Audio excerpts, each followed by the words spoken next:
Yeah, I think we're good, man. Yeah, sound is speeding. Brendan, do you want to say something real quick? Sure thing. Oh, there I go. Yep. All right, this is. I think I got this set up pretty fucking great. Here. Yeah, it sounds pretty clear coming through the monitor. Gabe, say something. Test 1 2. Test 1 2. Dude, we're right in the pocket here. Yeah, are with we the- crushing it right now? Yeah, that's. Damn. Oh man. All right, well. Sound is speeding, Gabriel. And, Love that, baby. Pop my phone out for questions or research. We're gonna do like do you want to do the clap? sync up clap. Okay. Ooh. Oh wait, did he know about the sync up clap? We haven't already? said anything. Oh, I just figured that's Here's the thing. In all reality, He just intuitively knew. because he's an intuitive kind of guy. That's interesting. Yeah, we do a sync up clap every episode, but like Oh, yeah. most people are confused. You told them that. No. No. I just that's Oh, okay. that's just a thing people do. Well, here's the thing. no, I've it worked does- on films that I've had to use a clapperboard before. You know? Yeah. No, here's the thing. We're not trying to be condescending. The reality is we don't need it. It's just a thing now. We use digital syncs. So, Oh, but right now, okay. you and I and Dale on the pod, it's completely black. Yeah. All right. And Ready. then So when let's we do it. Let's clap. do it. Let's do it. Ready? On 1, 3, 2. Perfect. That's gonna do the All trick. right, and That's now gonna do you the trick. beautiful people can see us. How are we doing today? Doing pretty good. Yeah, I'm Yeah. doing Pretty great. good. Doing great. Ladies and gentlemen, we saw arguably the best film of the year, No. provided by one of the most iconic The writer film directors of our time, especially the entertainer, lead protagonist. Wait, what? Wait, say I don't understand. Are you saying that The Rock directed and wrote this movie? Yeah, I wish I'm he did saying, not. I'm saying he did everything. Yes, that's, Yeah, he didn't. that's exactly what I'm saying. He did. I would kind of believe if he did, though. You know. Guys, am I crazy? Am I already getting a little warm? Do I need to pop the window right now? I think it's like literally the perfect. If you're warm right now, I don't know what that means because I never get warm. I feel like it's the perfect temperature, and I'm kind of the barometer, the human Dale is. barometer. Yeah. For that. If you feel good, Brendan, then we're fine. Not bothering me. I also usually don't wear shoes, so Oh, okay. Usually you got the boys out. yeah, I got the boys out For free? Exactly. For free, baby. Oh, I need a bite of this. All right. Well, now that we're clapped in, Let's get an intro on our guest. Yeah, who do we have here today, Gabe? Today we have This is your guest, so I'm gonna let you. absolutely. Me and Brendan have met for a total of 1 times. Wow. But one magical time. one magical time. Wait, it was only a one-time meet. That's it, baby. And this guy's already Wow. plugged right in. He's Listen. an attic boy. Listen, I give off a good first impression. What can I say? Absolutely. Yes, No, he I did. mean, That's what I'm talking It did. about. No, I mean Brendan up, came dude? in here. I feel like. Came in here hot. Yeah, well, I wouldn't. I mean, hot in what sense? I think he came in. I feel like very even keel. I was like, oh, this is gonna be good. Nice, easy Sunday morning, afternoon. Pod. And, Absolutely. And I feel like he's the right guy for the job. That's it, baby. Very, Thank you very very much. even demeanor. Very, you know what I mean? Brendan. I'm even demeanored, but I can get a little guy's gonna get less heated, even don't you worry. demeanored. No, I can Don't tell, you but it's when, the when we right. dive into the crazy You don't shit. understand. Brendan bought like a whole pack of razor blades, and if you piss him off, he's going to shave that beard off right in front of all of us. I He's wasn't gonna- know where you were going with Yeah, I thought you. I was like, He's gonna commit you suicide piss him off- on the podcast. No, thank you. Please no, don't do that. no plans on that. That's good. So, that's good. All okay, right. so- Well, At least not in front of a camera. Oh my lord, terrifying, dude. In the attic, that sounds like a. Oh, that's the worst way to go. Oh my god, actually, yeah. Maybe the worst way to die would be killing yourself on a podcast. Oh no. I mean, the like podcast a- would it be over? I mean, it's short enough we could just loop it for. I wonder if I could make a 2-minute GIF for everybody. Well, it depends on. Well, it's like I think the podcast would be over if you released that episode. I think that might kill it. We would rebrand. Don't you worry. all All right, so let's get a full name. Let's get where you grew up, school, current interest in filmmaking. Yeah, Yeah. why you're here? Why you're here? You know what I mean? Totally. Very important question. So my name is Brendan Coyle. I am a. I'm a filmmaker. I would like to be a writer director. I have written and I have directed, but I haven't directed in a bit since college. But I came out here to work in film. I'm currently working in post production at a small post house that does localization, subtitles, that kind of stuff. And my interest in film, I love blockbusters. I love indie film. I feel like, I don't know, for me, like, American cinema is kind of this sort of, it has its issues, but it's kind of this big, grand, like, mythology that I really kind of have fallen in love with. Yeah, I like that. I like that way of putting it. No, that's yeah, nice. you know. Who are you think? Like, yeah, who are you? Who comes to mind for you when you're thinking of that mythology? Like, who are some like big mythic figures in your? Oh yeah. Like, who are name like three? Three big ones I'd say. I mean, my three favorite directors I'll say are Steven Spielberg. I mean, legend. Huge. John Carpenter. Oh, interesting. Okay. And if I had to pick a third, I would say maybe Michael Bay. Michael Bay. I've grown a little bit of appreciation for Michael Bay. You know. I appreciate Michael Bay. Well, one thing I do appreciate about Michael Bay a lot is those like that first Transformers movie. The amount of practical work they actually did on those sets is mind-boggling. Yeah. Like they, you know, all the Transformers were CG, but every time a car got flipped over, every time they would like just run through a bus and the bus would just get cut in half, all of that stuff was done for real. Yeah.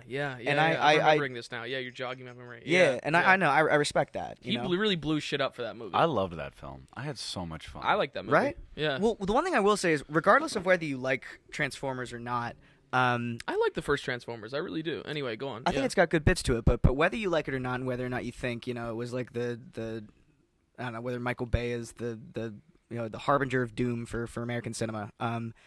Those movies are so, like, they changed everything. I don't think people think enough about how No, they did. iconic the Transformers movies are, how many people saw them, how much money they made, and how the industry shifted around them. Because I think, you can point to the Marvel Cinematic Universe as the sort of genesis for the franchise-heavy, IP-driven kind of space we're in right now. But really, I think kind of one of the first movies to show that this was a viable way to produce films was Transformers. And what is the way you're describing? Basically, just taking properties from the past that were geared more towards children, Yes. more towards selling toys, Yes. and trying to modernize them and legitimize them for more mature audiences. Yeah, absolutely. Right? I think 'Cause- Steven Spielberg has a lot to do with that as well. So Oh, Steven yeah. Spielberg was totally a precursor to what you're talking about, but I think Michael Bay did it for adult entertainment, I think is Yeah. what you're getting at. Yeah. He sort of took the Spielberg model of, I mean, I guess, like, how do you put it? Like, IP-driven movies or movies that are sort of meant to sell toys and merchandise and all sorts of things like that. This idea that, like, you could make a fun movie that's also meant to be, like, there's meant to be an entire business, almost like theme parks, all that shit. Steven Spielberg That's was the not an OG. animated. That's not an animated film. Yes. Because think Disney goes back to the 30s, 40s, 50s. They eventually Yes. released Disneyland in the 70s. Mm-hmm. But that was really for children and adults, yes, but children. And so the shift the two of you are talking about is really like... Yeah, Steven Spielberg has a lot to do with that too. But I see what you're saying about Michael Bay was like took the Spielberg model and made it adult. Started making adult entertainment. Yeah.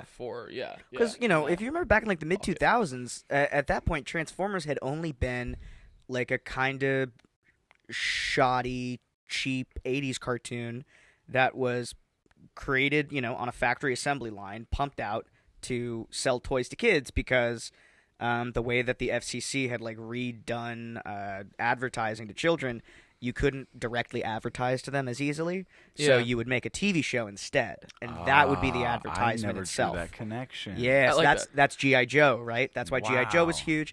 That's why fucking Care Bears was huge. Power Rangers? That's why Power Rangers is in that same vein. I mean, that's from Japan, but I think it really follows the same idea where it's like, okay, well, if we can't if we can't, blast these kids' eyeballs with commercials being like, buy this, what Smoke we can do cigarettes, instead, yeah. right? What we can do.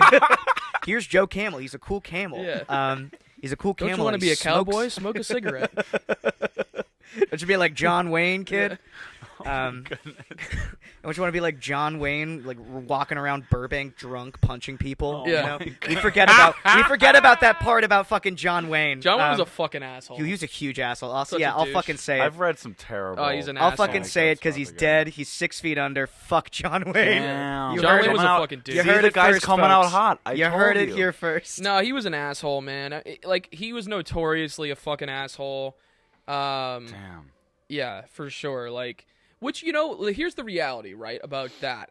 I want to also get back to the question I asked you because I want to know who, like, your third mythic figure was other than Michael Bay because we got derailed. Right, But right, John yeah. Wayne, he was an asshole, but I'm a big proponent that we create, that art is just a reflection of the culture, right? Art can sort of, like, shift culture, and that happens for sure. But art is also a reflection of the culture. John Wayne was popular at a time when that was a kind of man you could be. Yeah. That was an yeah. acceptable kind of man you could be, which was you're fucking stern, you're stoic, you're, you know, the strong silent type, like, you know what I mean? Like, you know, you have emotions, but you bottle them up inside. Like, Right. American culture fostered that kind of person, that kind of man, and so he was who he was. Like, I'm not a big proponent of, like, just damning someone to hell for being a certain way, you know, in like, for an artist, I guess, being a certain way, because I really do think we lift up the cultural figures that reflect what we want to be reflected. And so I think John Wayne had came up in that time, but he was also, like, in real life, yeah, by all accounts, is kind of a fucking asshole. Yeah. And was also involved in politics in a way that fucked a lot of people over, like in, like, the days of, like, blacklisting communists and shit. Like, he was involved in, He was kind the of a conservative. huge- yeah. He was, like, the conservative guy, you know, telling all this, you know, screenwriters who were part of, like, the Communist Party to, like, go fuck themselves and that they weren't patriots and all these things, you know. So he's one of these nationalist types as well.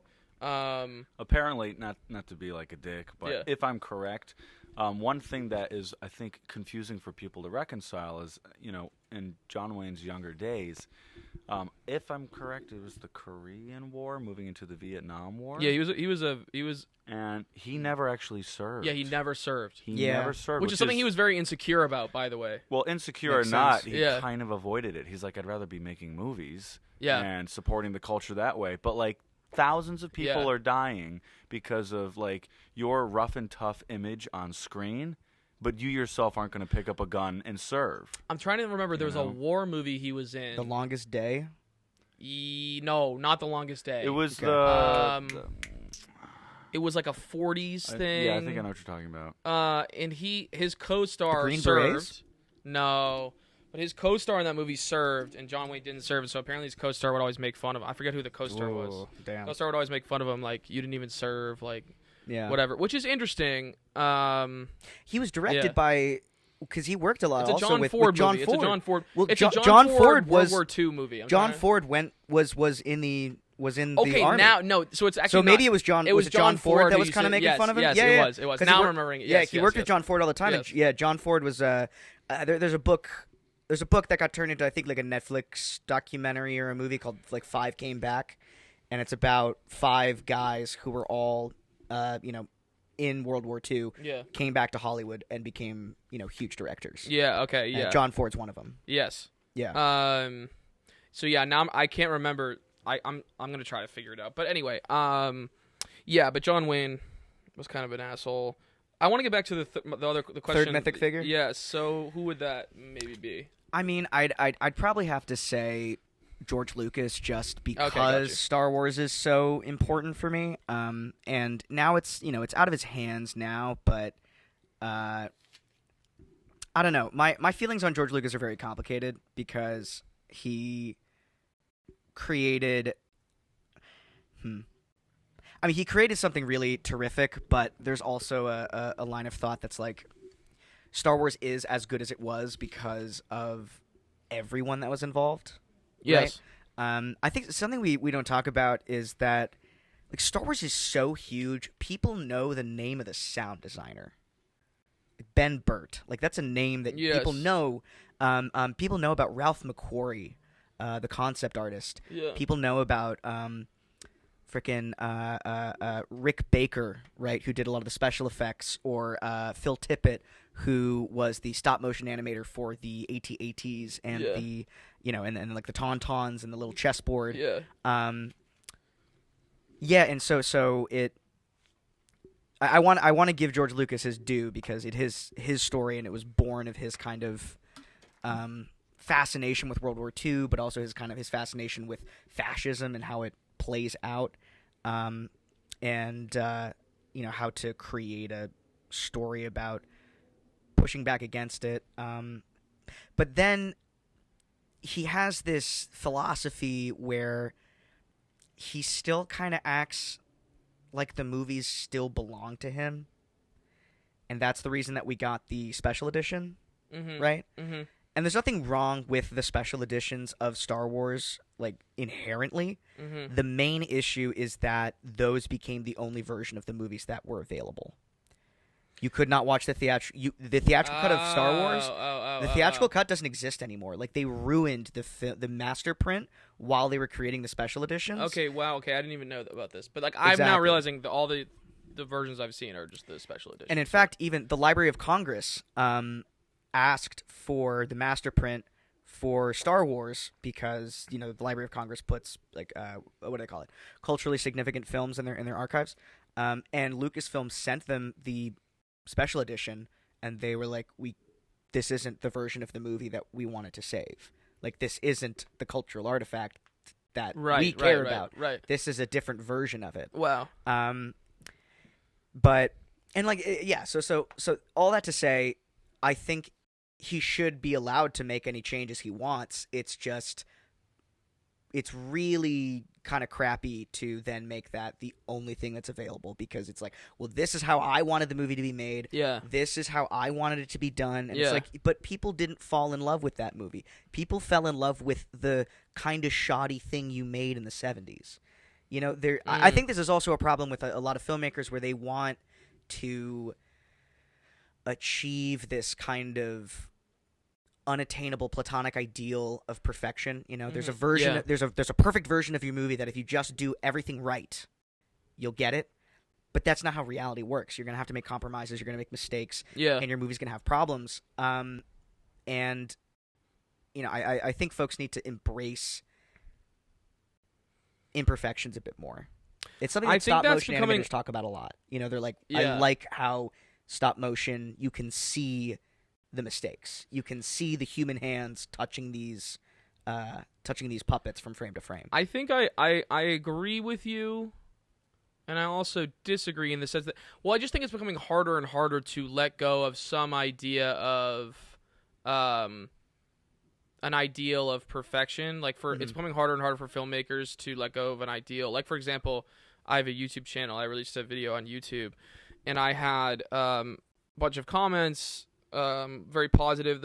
It's a video. I'm a hip hop head, like I told you, so it's a video about Lupe Fiasco, and the video is done really well. People really enjoy it. Like, it has a 100%, like, it has like 200 likes or something like that, and it's 100% like rate. No one has disliked the video. Cool. And so people comment on it, and they're like, "This is cool. Thanks for putting this together." All this stuff, and then there was like one guy who was like, "Work on your audio levels." They're not, and you know what I mean? And I'm like, there's, for every 10 motherfuckers who are like, "No, this is dope," or they like it or whatever, or they comment something, and they're engaging with it in a meaningful way, which is a lot of these people in the comments in this video. There's one guy, for every 10 of those, there's one guy who's like, "Dude, they're at the 5250 mark. There's like you can see a coffee cup in the deep background." Like, you know what I mean? Or somebody's just... So we live in a culture where, like, people are trying to catch shit. Yes. And I'm think like, about so the it's Game of- harder. the Game So of George Thrones Lucas coffee didn't come cup up in thing. that time, so that's interesting that he has this obsession with, you're right, like the special editions and things being exactly what he wants. And anyway, No. With the coffee cup, where you're referring to, like, the Game of Thrones. The coffee cup on Game of Thrones, right. No, you're totally Yeah. right on that, and that shit drives me fucking insane. The, like, turning a goddamn Ant-Man Quantumania trailer into a 3-hour frame-by-frame breakdown. Do anything else. Right. Like, if you want to make a 3-hour video on the movie, I say go for it. Like, that, because you're actually interacting with the art, right? You're interacting with the text, and if you want to, spend 5 hours talking about it. Like, if you can pull 5 hours of content out of it, I think that's interesting. But just this, because the only reason you're able to make these videos that long is because it's all baseless speculation. It's Right, like right. a click, and then it's like, oh, what's this over here? Click, oh, what's this over here? Oh, maybe that's gonna be, oh, it's Mephisto. Oh my God, it's gonna be Mephisto, guys. Mephisto's gonna be in No Way Home. Mephisto didn't fucking show up in No Way Home. Sorry. Like, Yeah, that bro. shit drives me insane. Yeah. But And then here's the everyone thing. gets mad. Everyone's like, oh, I can't believe it. This incredible movie they made where they were able to get the other Spider-Man actors in, and Yeah. like, it works, and it's almost kind of perfect. I like that It's- movie. I like right? No Way Home. Yeah, I I love like it No a Way lot, Home. yeah. It's good. No Way Home, I like No Way Home for the same reasons I like Endgame, where it's like, I haven't seen Endgame. Oh, you haven't seen Endgame? No, Oh, so he very tells good. me all the time I gotta watch it. But anyway, But so Endgame and No Way Home, I think, are very impressive for the same reasons, where it's like the fact that you were able to pull it off I agree. is a feat unto itself. And everyone's Yes. like, Baba, where's Mephisto? People don't Oh my understand. God. People don't understand. Here's the thing. Here's the problem. And I think we talk about mythology and how cool it is, American.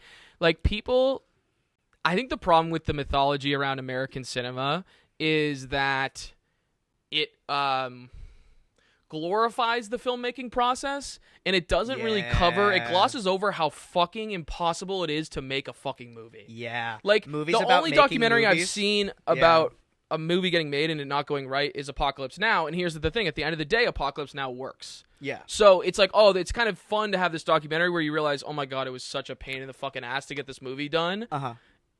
But at the end of the day, Apocalypse Now is Apocalypse Now. It's a fucking classic. And so, like, I think the glossing over of how hard the process is, like, people don't understand on No Way Home how hard it is to get Andrew Garfield, Tobey Maguire, and Tom Holland in the same room to do the, like, people don't understand that there's people calling their agents, and then their agents are like, no, that's not enough money, and he needs a trailer too, and they're like, what the trailer? We can't afford the trailer. Like, Not to no, he mention needs a the trailer, rights. and he needs fucking Not to a mention 10-course meal. You know what I mean? And then Yeah. Tom Holland, and then Andrew Garfield shows up, and he's like, I didn't ask for this 10-course meal, and they're like, we spent $10,000 on this, and he's like, oh, I didn't have my agent ask for it, I guess. You know what I mean? And people don't realize, like, the nonsense.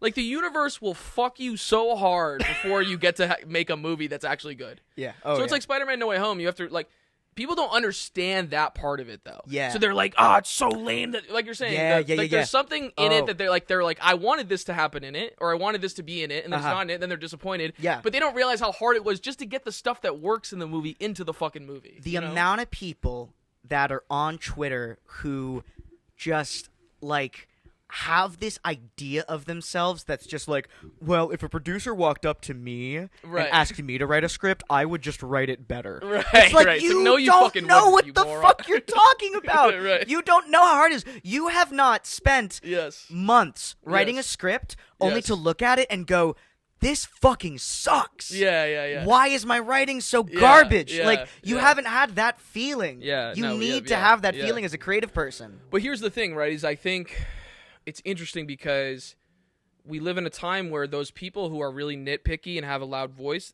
they're influencing what's being made and how it's being made, in my Yeah. opinion. I think Like- CinemaSins has, like, destroyed Hollywood. Like, swear to God, you Yeah, know? Just, because- like, all this little, like, it's Yeah. the Game of Thrones thing. Again, like, Yeah. I get it, you know, you want to get the coffee cup out, but just the fact that everyone saw it, the fact that Yeah. we caught it, and it just got screenshotted and blasted everywhere, like, Yeah. that would not have happened even at the beginning of Game of Thrones. Yeah. I think the problem is, too, that there's so many people who are so grateful that they're grateful for the art and the cultural products and all. But those people, for some reason, almost have a quieter voice than the people who can be extremely negative and nitpicky. And Yeah, I don't know. when you're nuanced, you're not as easy to, like, you No, know, click, right? no. Right? The algorithm doesn't give a fuck if Yeah. you're nuanced. And then there's people who watch movies and they love it and they don't leave a rating. Yeah. They don't leave a review online. They talk about it maybe with their friends or something or their family, and then that's it. And then the people who leave reviews are like, they were texting midway through, or Yeah, you know what I mean? Like, yeah. there's just we live in an interesting time where, like, Gabe and I talk all the time about ratings and what is a movie's rating? What does it really mean? And, like, where's it coming from? And who's rating it? And, like, Yeah. we talk about, like, Rotten Tomatoes a lot and shit. Like, I don't know, but Yeah, for me, I will always take a personal recommendation over whatever I can find online. If someone says like, I saw this movie, Yeah. it was about this and this and this, and it was really interesting, and it did all these kinds of things, and like I've done that with other people who Banshees of Inisherin. I was talking Yeah. to one of my coworkers about it, and she was like, "Yeah, the trailer didn't really grab me," and I started talking to her about what I liked about the movie and what I thought was interesting, and she was like, "Oh shit, all right, I think I might go No, see I think this." I like that movie a lot too. Yeah, I really we liked talked about it. it last week. Yeah, So I good, saw so it. good. Yeah. Yeah, man. I think that's a funny thing too. Is like even with the internet existing, you'll always take a personal. Most people will take a personal recommendation over. Oh yeah, Over anything. Word of mouth wins. Word of Oh, mouth yeah. does win, right? that's how I think Everything Everywhere All at Once became like this explosive Yes. thing that no one expected. Yes. They made that movie for what, Well, 'cause- $14 million? Yeah. And it just like everyone's still talking about it. And they That's crazy. marketed it properly. They They did. marketed it as like this is. I thought they marketed it what the movie was. But if it hadn't been for word of mouth, I don't think it would have No, exploded. absolutely not. No, but I think they marketed it well, so the right people showed up, Mhm. and then they showed up and they were like, "Wow, this is actually even better than I thought it would be." And then they told other people like, "It's actually really great. You should go." Yeah. Yeah, absolutely. And that's the thing with Everything Everywhere. It took a little time for that movie to find its success. Right? It wasn't like a first week's box office smash. It sort of like creeped up box office numbers wise from They what say I can remember. it has legs. That's what they say. Yeah, so like it had, yeah, right. It had legs. People kept talking about it, and yeah, I mean, there's probably people like who are still, over the holidays, probably gonna discover that movie, Yeah. watching it and shit like for the first time, and yeah, I mean, it's yeah. It also has rewatchable value. Too. I mean, Oh, it has true. a lot because there's a lot in Because there. I saw it 2-3 times in the theaters, and I know that there's other people who like they show up just for the blockbusters, and Yeah. I'm sure they may have even watched this film once or twice. Yeah. And so that's more dineros. Yeah, Well, it's also because we're in a spot, right, where you have basically any media you want streaming directly into your television at home. yes, Right? There is a very real feeling of why bother going to the movie theater. yeah, It costs, time to get there. yeah, I'm probably going to get drinks or a snack, and that's going to, cost me like my firstborn child. Right. And in LA for sure, right? Yeah. And then you got to pay for gas, and you got to do all this stuff. And that here's the thing that's been like driving me fucking nuts lately. Just in terms of the movie going experience, everyone's got their fucking phone out. Yeah. I went to go see Smile. I was in a Oh, yeah, we room talked about that in the pod too. Yeah. full of like fucking Gen Zers, and they all had their goddamn phone out During the movie. during the movie. Oh yeah, I that could drove just me bright lights just shining out of my peripheral vision while I'm trying to watch the nuts. Oh, that's Kevin brutal. Bacon's daughter, run away from creepy faces. Yeah, yeah. Right? And like I thought the movie was pretty interesting. I thought I wasn't crazy about the ending, but the entire experience was just kind of like ruined for me because I had to deal with this, Yeah, Yeah. and All these kids we'll be with right their back. phones out. Movie Let's Addicts pause real podcast. quick. Okay, Brendan, I need you to hold my mic. But yeah. Hold on, we just Yours or mine? Oh, mine's right below my feet. yeah, we have to take we have to reset the camera every 25. All Right, right, and right. we're back. Yeah. Well, you were just making a point, Brendan. I'm trying to. What was I saying? I was saying Phones out, watching Smile. yeah, phone's out, and it's just I don't know. Because like, what are you gonna do? You're gonna get an usher who's getting paid minimum wage to go in there and ask people to turn their phones off? Yeah, Like, it's not. they're not gonna do that shit. Right, they're not gonna do it. I mean, they also have like the ad that tells you to turn your phones off, and they have Nicole Kidman telling you how great this movie's going to be. So, like, what more can you actually do? Exactly. I just don't. Yeah. I don't know. I just don't understand. As a person who's like going insane, who was going insane during the pandemic because he was trying to watch movies at home and kept looking at his fucking phone, the theater is like a temple for me, Yeah, where I can yeah, sit down absolutely. and I can focus and I can watch the movie I'm and the I will same not way, touch yeah. my phone, and that's huge for me. I was Yeah. watching what was it, The Stranger. I heard really really good things about this movie Okay, called I The haven't seen it. Stranger on Okay. Netflix. And I tried watching it, and I was like, "This is good," and I kept getting distracted by my goddamn phone, and I turned it off because I was lost. And so I don't know. I need to get a. They make like cages. They make phone cages with like a little padlock.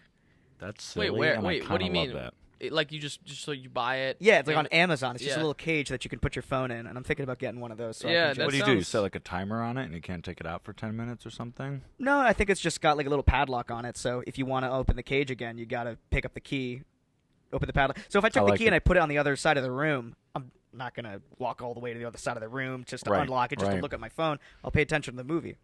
I think speaking of creating the like creating the culture, creating the culture, creating the cultural products you get. You know, we talked about how Gray Man. You haven't seen? Have you seen Gray Man?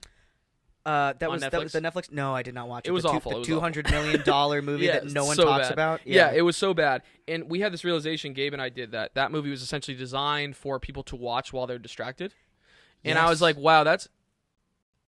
But here's the thing: is like if people are going to complain about movies being shitty, which I often do.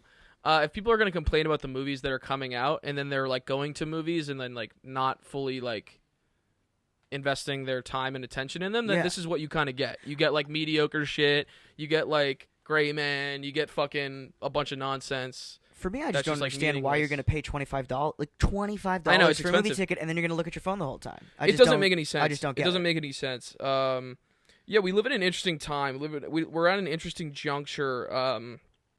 I think. Are you? I guess my question for you. We'll get into Black Adam as well. Uh-huh. In a little bit, but my question for you is also: are you optimistic about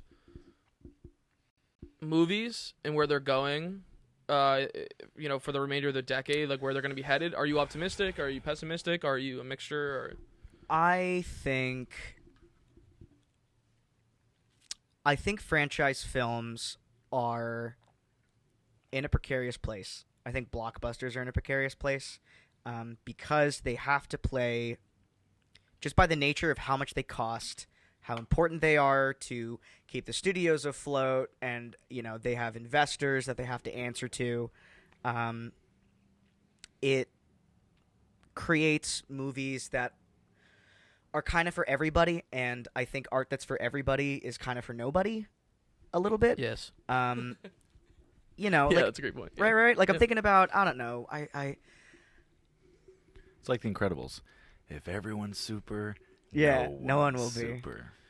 Sorry. I go on, keep saw, going. like, You're Thor- speaking Keep very going. We like articulately. this. I was You're like, speaking I saw Thor: Love and Thunder, right? And I was just Okay, I like, did not see Thor: Love and Thunder. I saw Thor: Love and Thunder, and I came out of that movie just like fucking.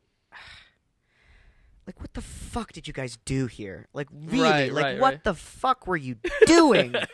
It's like, you have all this money. You have all this background. You have decades and decades and decades of comic books and like, storylines that people have already written for you, Yeah. like, completely, that you can pull from, and you're just going to fill the movie full of, like, the worst screaming goat gag I've seen in my entire goddamn life. Oh wow. Like... I don't know if you've heard about the screaming goat thing, No. but you know there were videos on the internet like 10 years ago. I know goat, the screaming goat, internet screaming goat. Yes. right? So So put that in the film. in Norse mythology, there's goats that like pull a magical fucking Yes. something or other, and I think they're also in the comics. So you know the goats have a precedent in being in the Thor universe, Yes. but the goats just scream the whole movie. They do the thing, and they're inside the Guardians of the Galaxy ship, screaming and kicking things, and they're flying away on a magical rainbow, screaming. And it's like, I'm sitting in the theater. I've never wanted to strangle a director before in my life, wow. and I was like, Come on, I Taika. can't Come on, believe bro. you're subjecting me. Like, I'm sorry if Taika ever sees this. I love all your other stuff, but like, Okay, I have you're a thought. subjecting us You're to almost sparking, like a yeah. torture situation. Here's the thing that's interesting, right? Because we talk about Gray Man and the Russo brothers, right? The Russo brothers have made work that, by all account, I'm not as familiar with their work as you are, Gabe. They've made work that, by all account, has more credibility to it, right? And then Sure, they, by and then all they accounts. also have something like the Gray Man under their belt. Mm-hmm. I do wonder if, you know, like the whole like theory of like a director, you know, has to do sort of a one for them, one for me approach, right? right. So One think for about the Taika meal, one for Waititi, the right? real. Taika Waititi's made stuff where I just think it's awesome, right? I think like Jojo Oh, yeah. Rabbit's awesome. That movie makes me laugh Yeah. my ass off. Mhm. And that movie's really specific. It's not for everyone, but as a result, I think it's really great. I think it's really powerful. I think it's funny. I think it's meaningful. Like it's a good movie.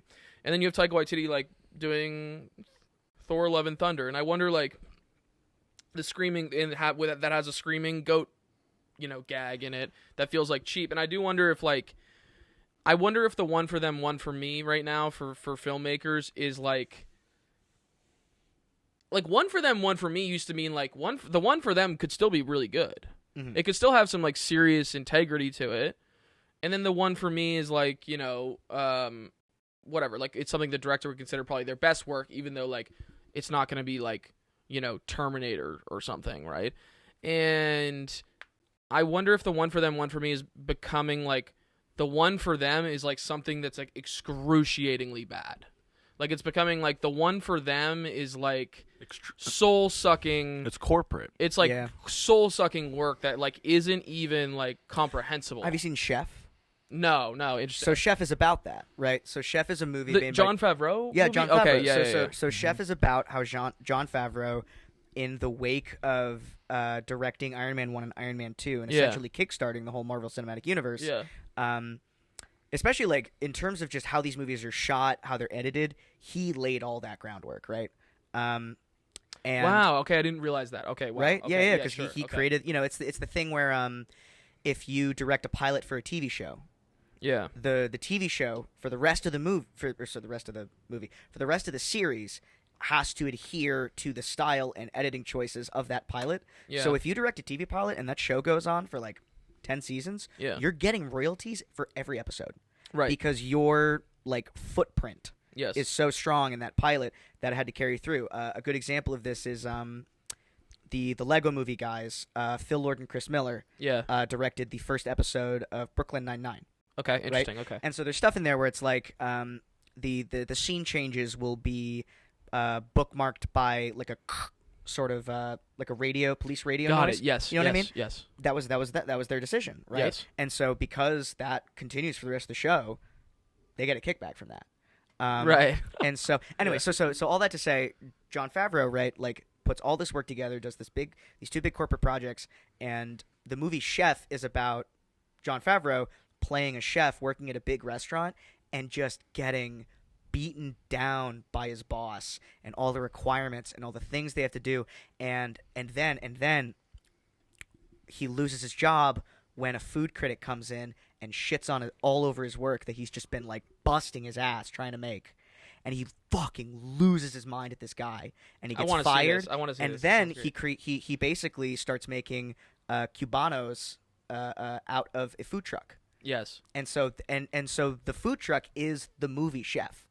Okay. That's the got it. whole idea, right? I like it. Okay. It's nice. really cool because It's a good film too. It's a really and the whole. Yeah. I will say the one thing I think is really funny about it is that Jon Favreau cast Scarlett Johansson to be his love interest, which I think is interesting. Scarlet Joe. I just think I think it's I don't know if very. you watch Entourage, but we always make Entourage references. I have not seen Entourage. Scarlet Joe. unfortunately. I had a lost in translation moment myself.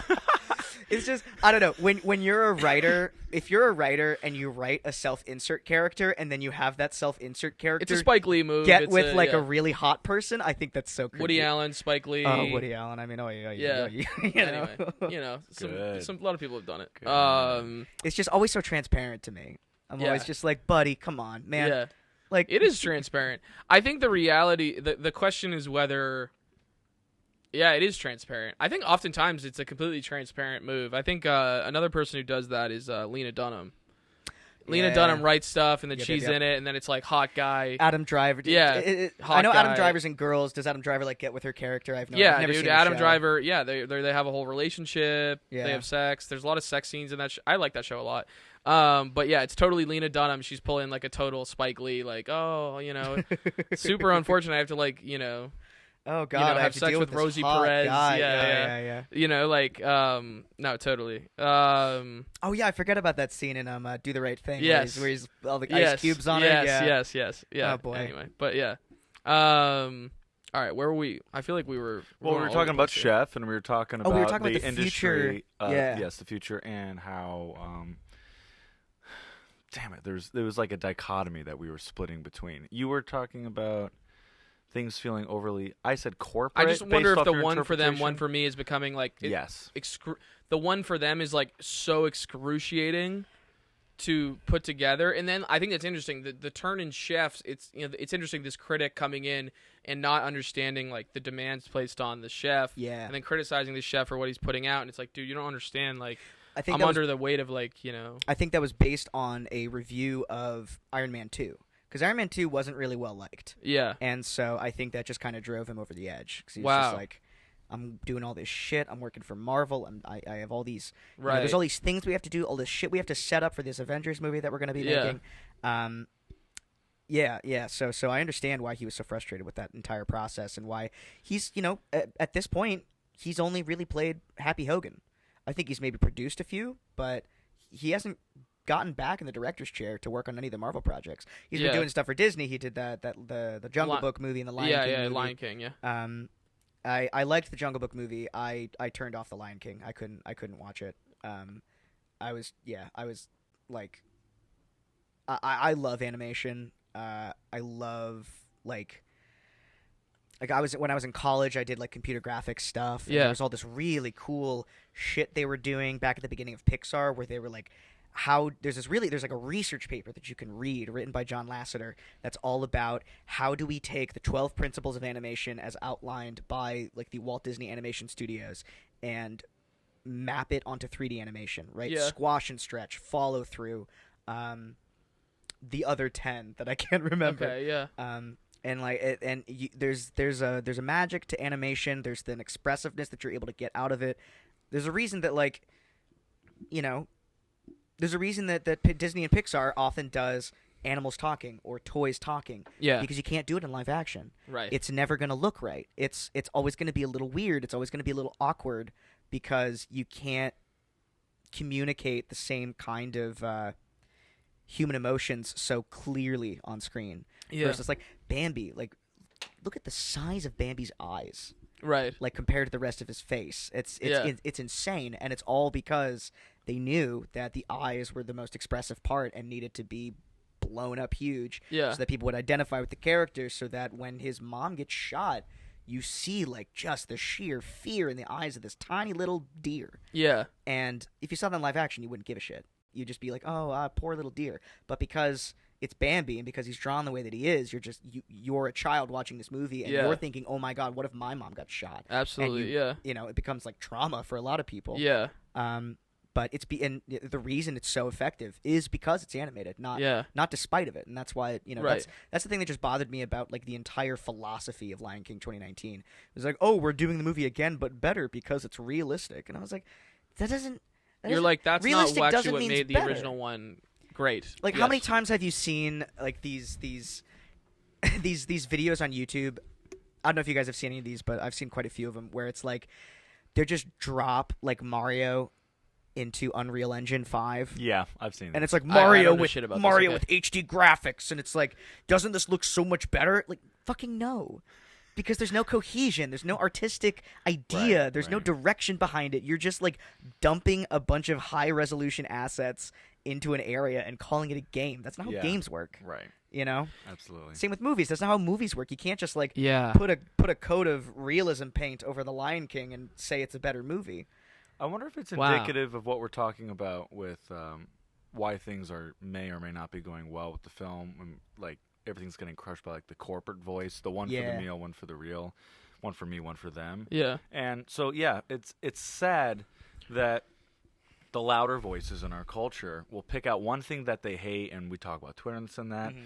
But it sounds like, based on the Mario example, it's also like sometimes people will pick out one thing they like, and they won't actually be able to articulate why they like that. Yeah. And so I think, for instance, one of the big problems with these films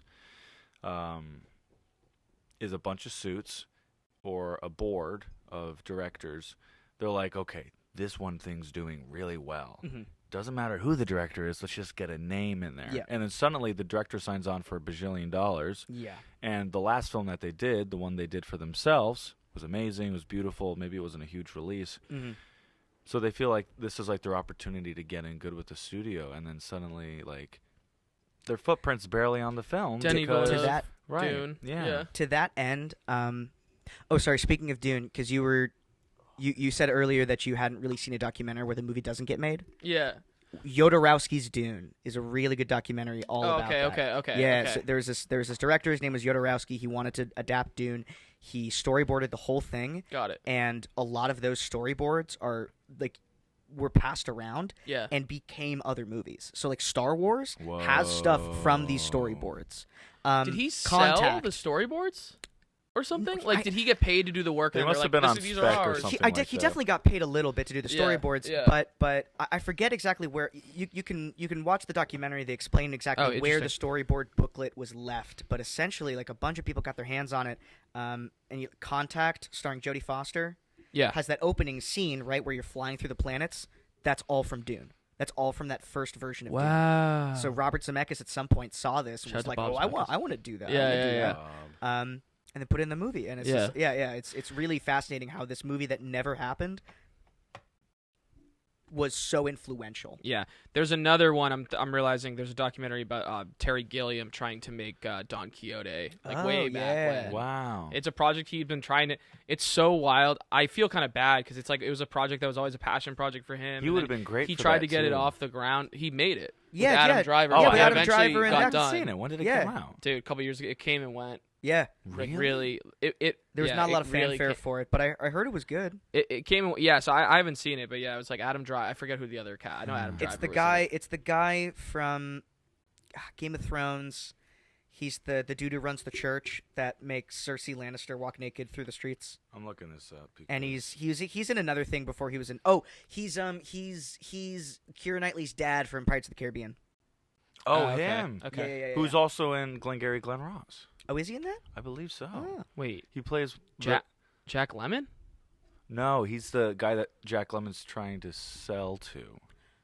Oh, Yes.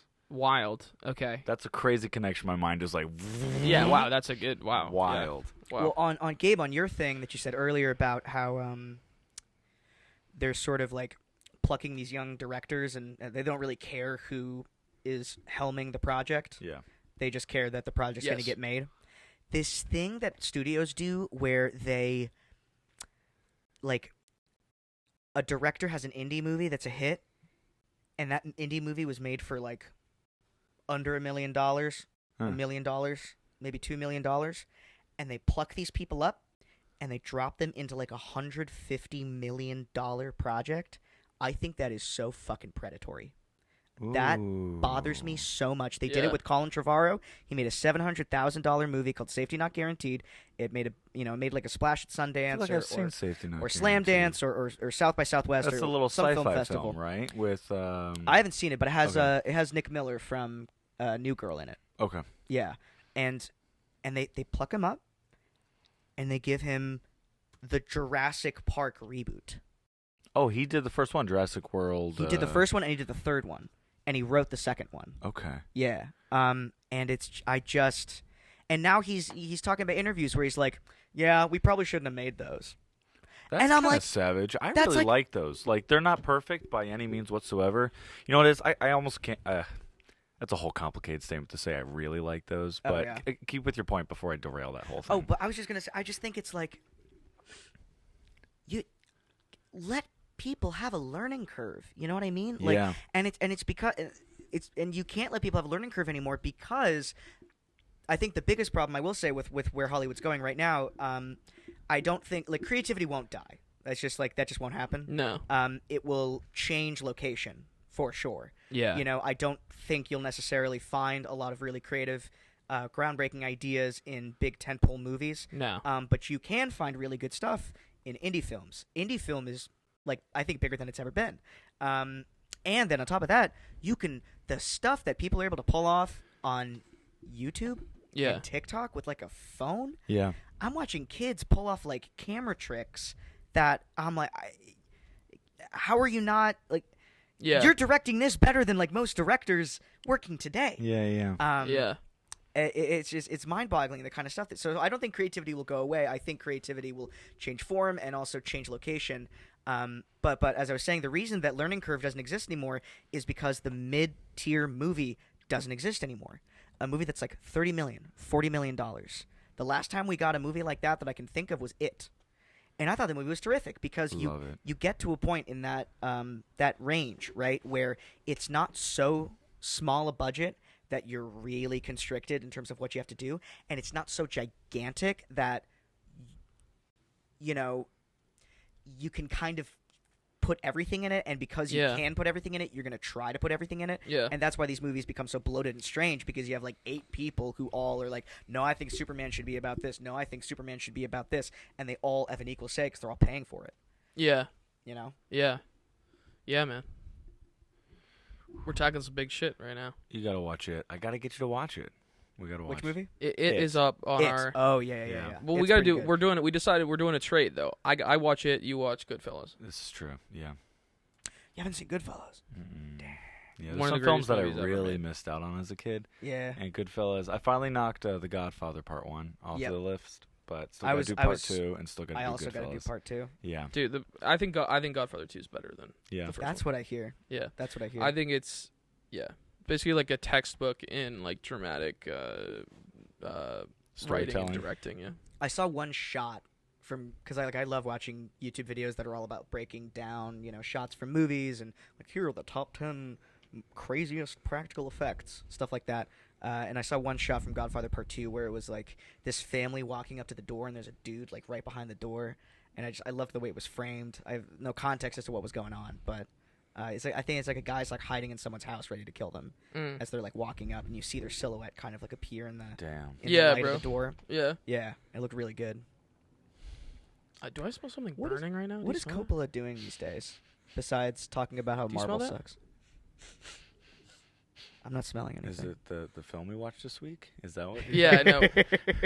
It's You smell that?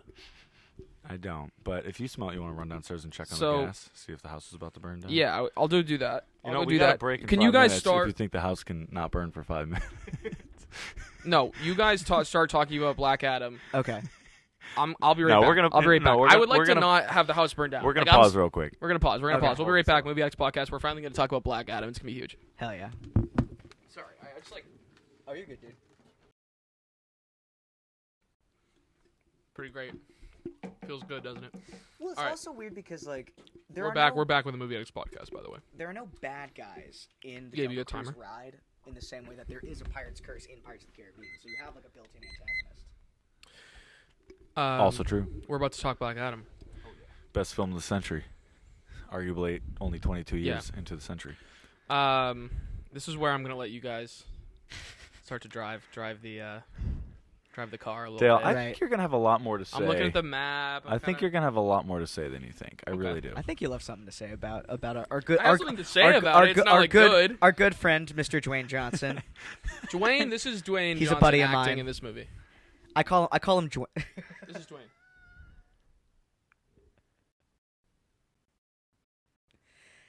I might need to punch Alright, you Dwayne. on that for one of these clips. What?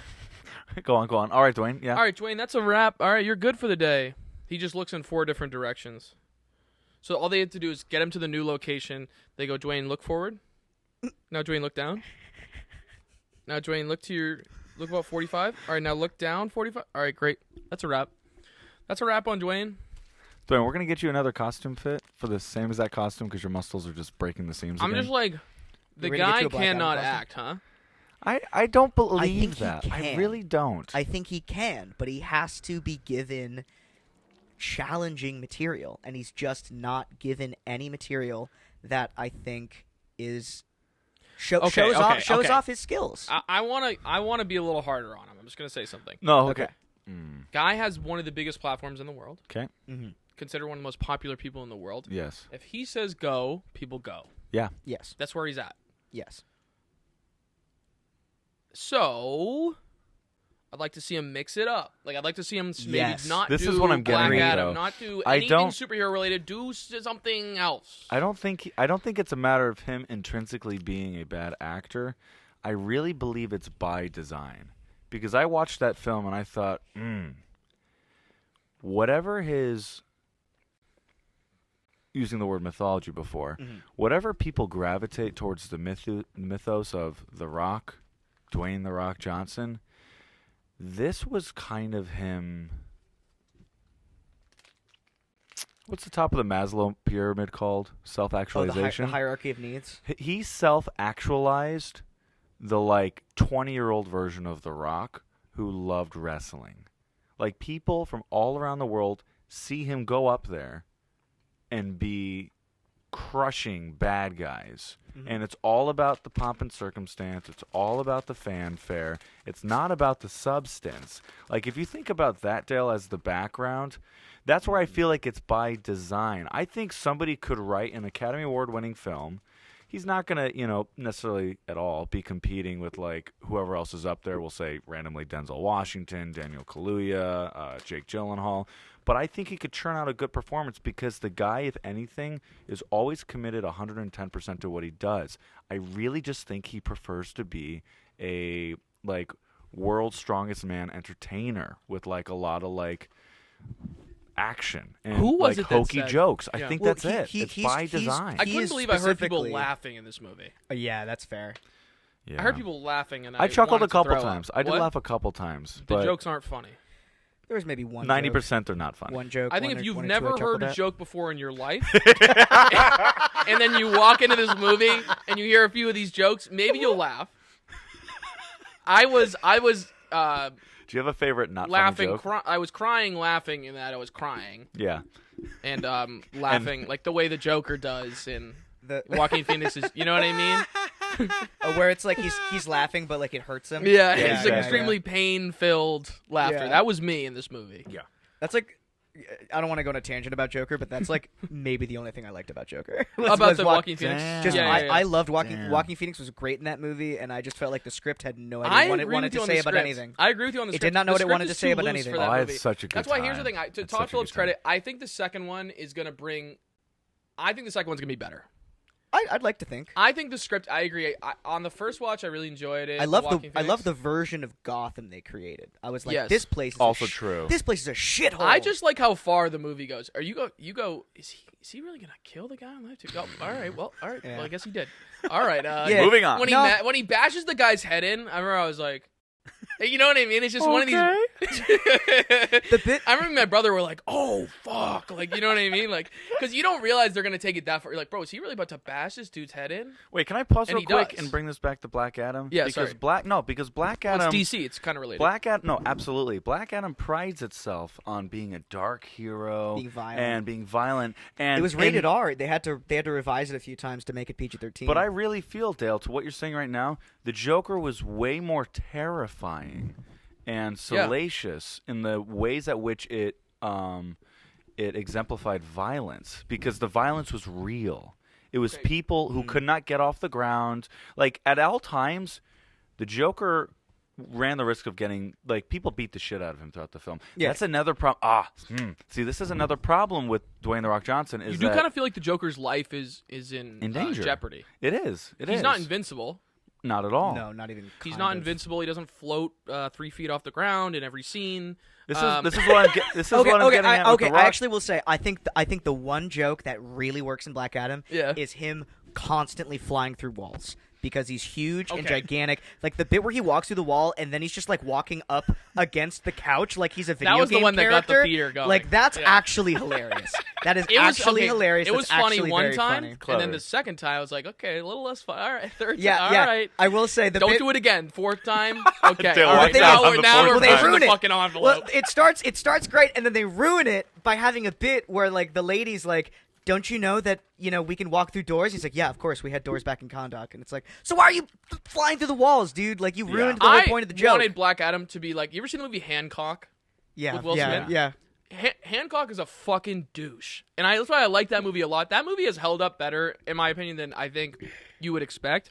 Because Hancock is a yeah. fucking asshole, Yeah, and I- he's I- Black Adam's not really being an asshole. He's actually being like kind of reasonable, in my That's opinion.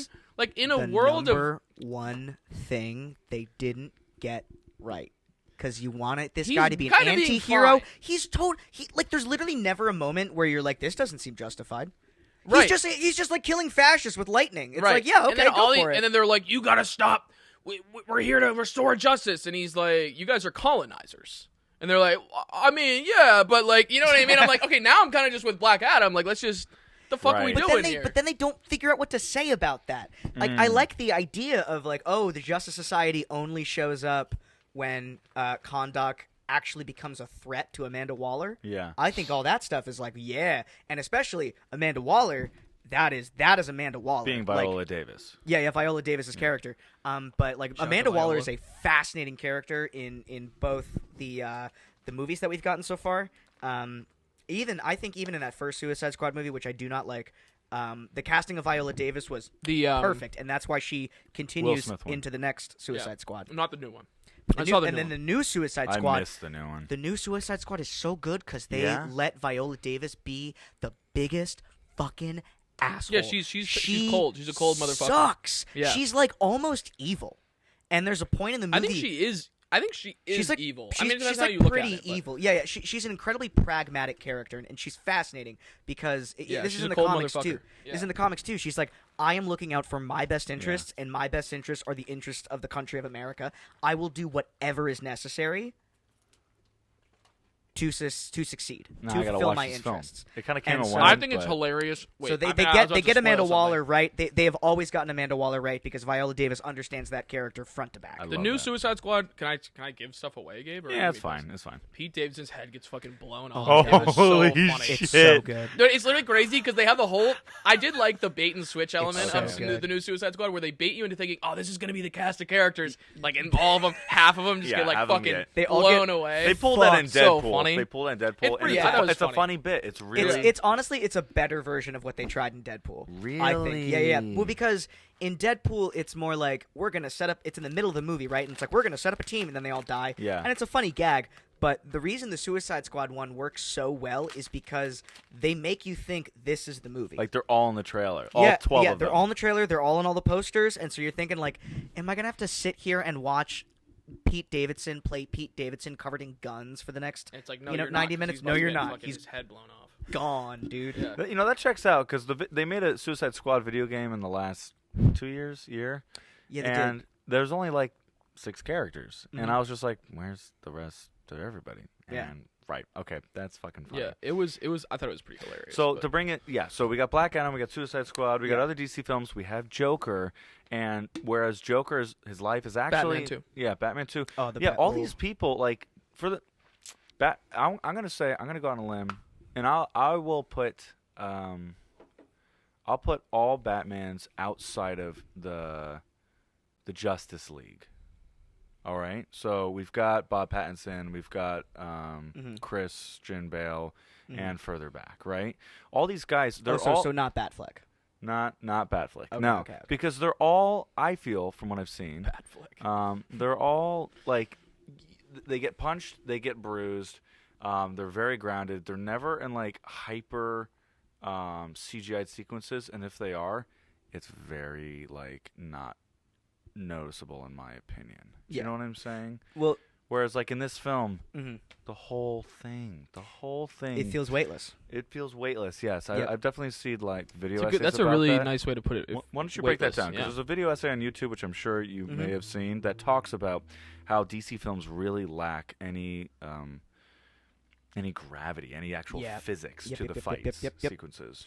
There's a so David S. Sandberg was the guy who directed Shazam, and he's going to be directing Shazam 2. It has begun. No, we're good. We're good. Don't worry about it. David, what was I saying? Oh, David S. Sandberg, right? So he directed Shazam, and he's going to direct Shazam 2, and there was a really interesting. Is Shazam out right now? The first one came out 3-4 years ago. Yeah, oh, yeah. Shazam 2, like that's the one I've been seeing the trailer for. Yeah, I'm yeah, sorry. that- Okay, that's okay. coming out in a Sorry, bit. sorry. Okay. Oh, yeah, you're good. You're got good. it. But so, and the end of that first Shazam movie ends with what's his name? He's a British actor. Oh, He's in The Kingsman. he's Scottish. Oh, he's Scottish. I think so. Uh, I'm just gonna look it up. yeah. If you look that up for me, because it's gonna drive me crazy if I Yeah. don't remember who he is, because I know his name Yeah, as soon as I say it, you're gonna cry. exactly. Kingsman cast. It's like Mark Strong. Mark Strong. There it is. Yeah. So Mark Strong plays the bad guy in Shazam, and he's like one of the best. And you're right. He is British. He is British. Oh, he is British. Okay, he's one of the, and I think he's one of the best villains that DC has made in a while. And I think by the end of the movie, he gets flying powers, right? So there's a bit where Shazam and him are punchy in the sky, and some YouTuber was talking about it, and they sort of broke it down. They were like, "This is not great." And then David S. Sandberg shows up in the comments, and he's like, "Yeah, so I learned when I was it was like I've never seen a director be this like open and honest before about a mistake or about just something they didn't like in a thing that they just made." Yeah. He was like, "Yeah. Here's the other thing too. Filming flying scenes is boring as shit." because you've just got these actors strung up in a blue screen room, Wow, yeah. just like talking at nothing, and then you got to like Wow. CGI the actual hits, but like it's these flying scenes and like the. And by only- the time, the by only the time time- you're learning, oh my god, this is so boring, you're like, it's too late Yeah, from his perspective. the only time I've As a seen a director. flying fight work Yeah. really, really well is either in like Dragon Ball Z, Mm. where they're doing all the crazy shit. Where Like they're going, the live action Dragon Ball Z, no, just like the the one that came out like 2000 something. There's a live action Dragon Yeah, Ball bro, Z. yeah. oh yeah, it was Yeah. so bad. Really? It was not good. Yeah, It was not Justin good. Oh my Justin goodness. Chatwin was in it Yeah. playing Goku. It was not good. It It was was not good. great. I remember it being so bad. No, I'm just talking about like the yeah. I get wait. Yeah, I mean, I shouldn't I guess compare live action flying fight scenes to like animated flying fight scenes. Sure. But the only time I've seen like live action flying fight scenes actually kind of work is a little bit of Man of Steel.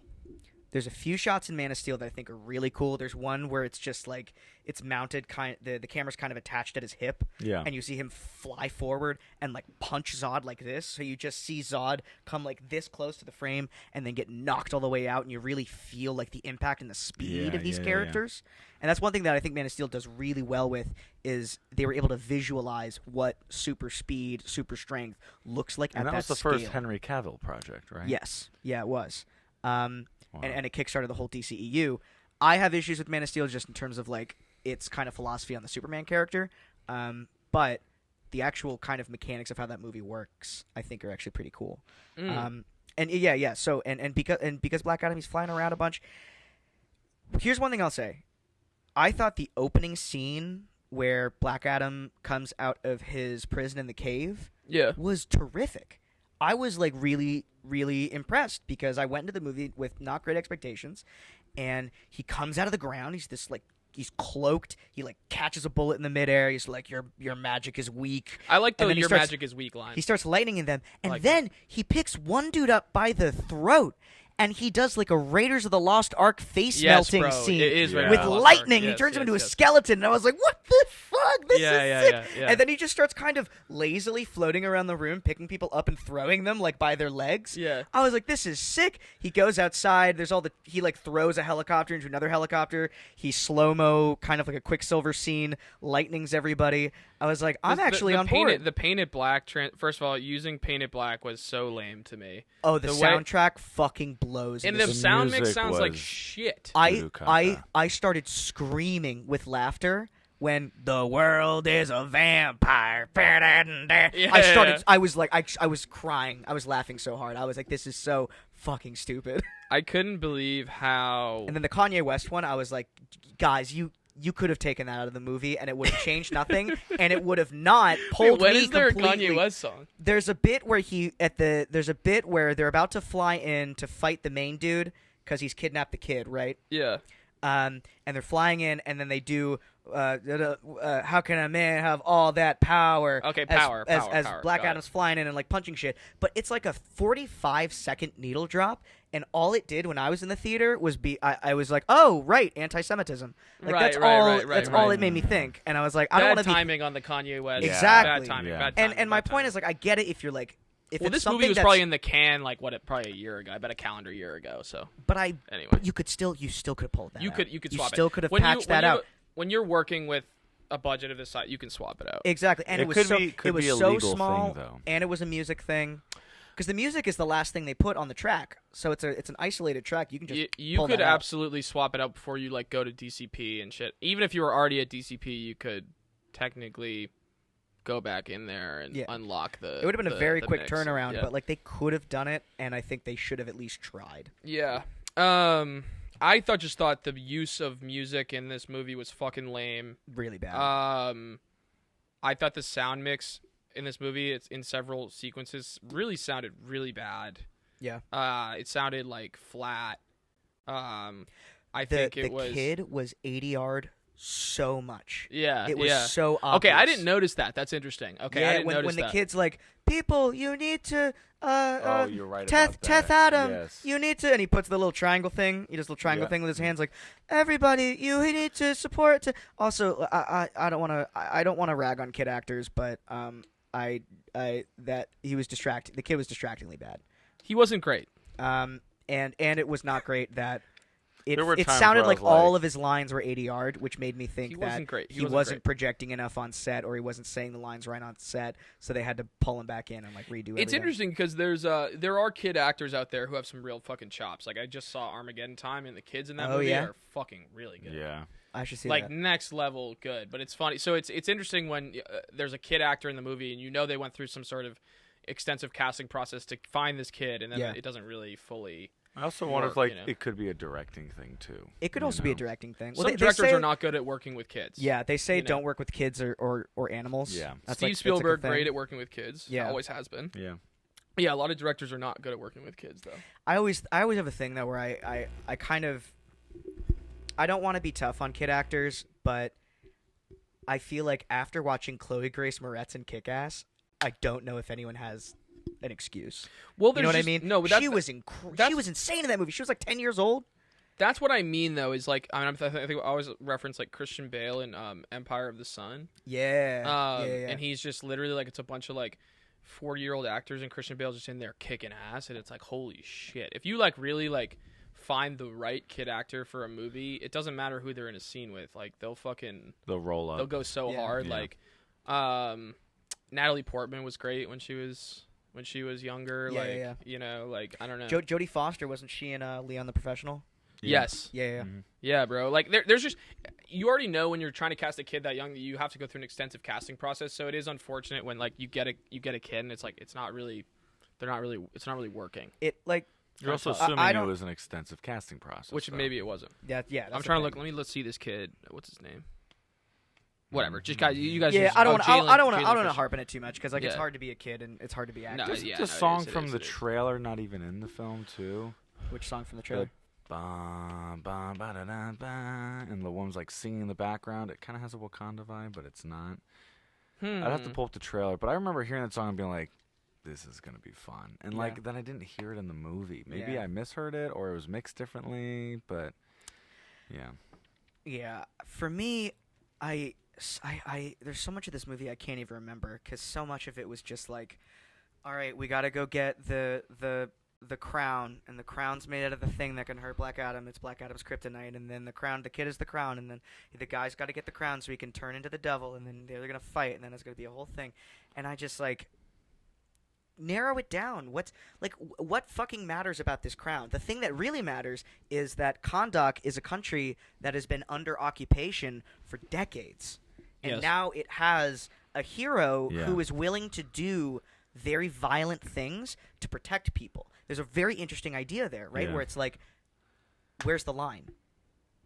Right? Where's the line when you're protecting your people? Where's the line where you're defending people who have been just cracked down upon for so long? Is that violence justified if Yeah. it's in self-defense?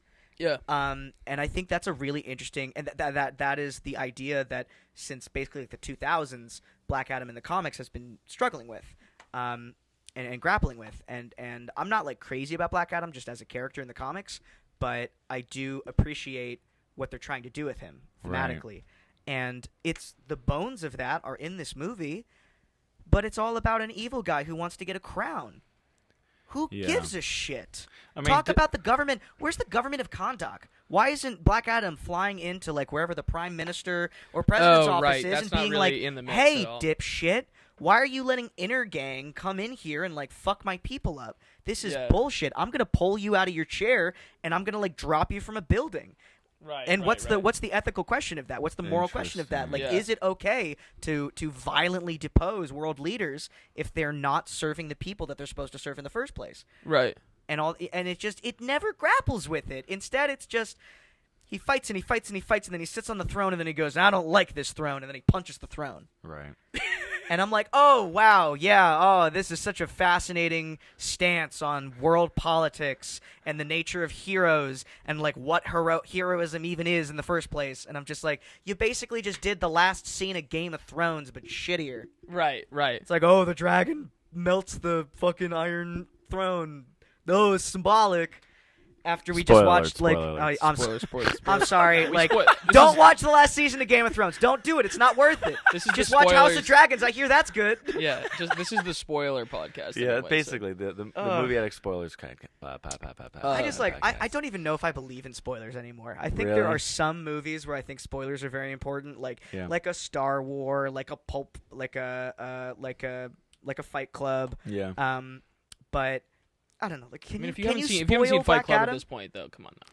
I think the You're only saying that kind of movie you shouldn't spoil. the only Yes. thing you can spoil in Black Adam is that Superman shows up in the end, and that was spoiled by The Rock on social media. That's true. He kept saying Superman was going to be in the movie, and then when Superman showed up in the movie, I'm telling you, Wait, not Rock a said that? single. Yes. The Rock was literally marketing it, being like, "Get ready for the next thing."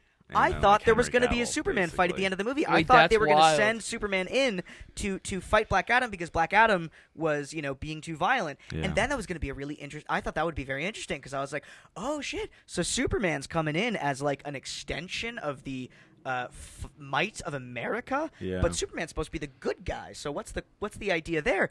But then they just don't do that. They leave it for the very end of the movie because instead we have to watch the most boring villain ever turn He into was Satan. very boring. Turn into like weird Satan guy. And he had no motivation at all. Yeah, you might have missed this No. because you walked out. but- Yeah. yeah. No, I got at the exposed. end, No, he I walked turns- out. I didn't He finish turns this into a movie. I Satan tried- man, and it sucks. If you haven't noticed yet, I've only seen 2/3 of the movie, so I'm understanding most of what's being said.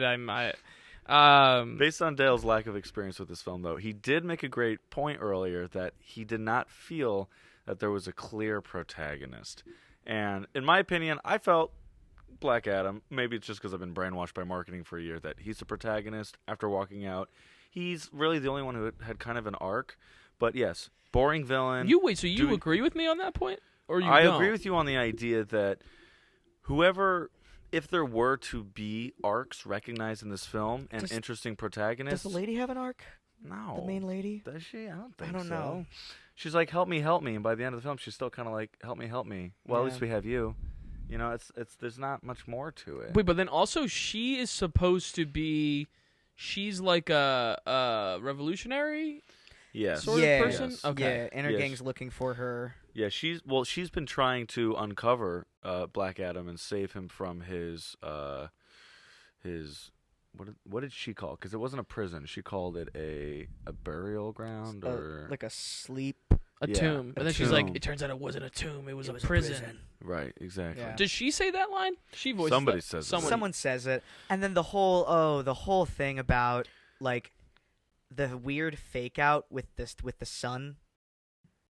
You probably missed this, but basically, how at the No. very beginning, Oh, I it's- kind of like the sun. I like that twist. I didn't like it because they spoiled it in the trailers. There's a line. He's like, "My son died to protect me, and so now I am the vengeance Oh, man." that is in the trailer. and that's Fuck. in the trailer, and they Yeah. basically try to do a bait and switch where they're Oh, like, interesting. you think that his kid is the one who becomes Black Adam, but really it's the dad who became Black Adam, and he became Black Adam because the kid got killed by the king, and that's why Black Adam killed the king, right. and that's why the crown got lost and everything, and because he Okay, murdered okay, the all king, right, I all the understand. wizards trapped him, and then that's why he got stuck where he was, but.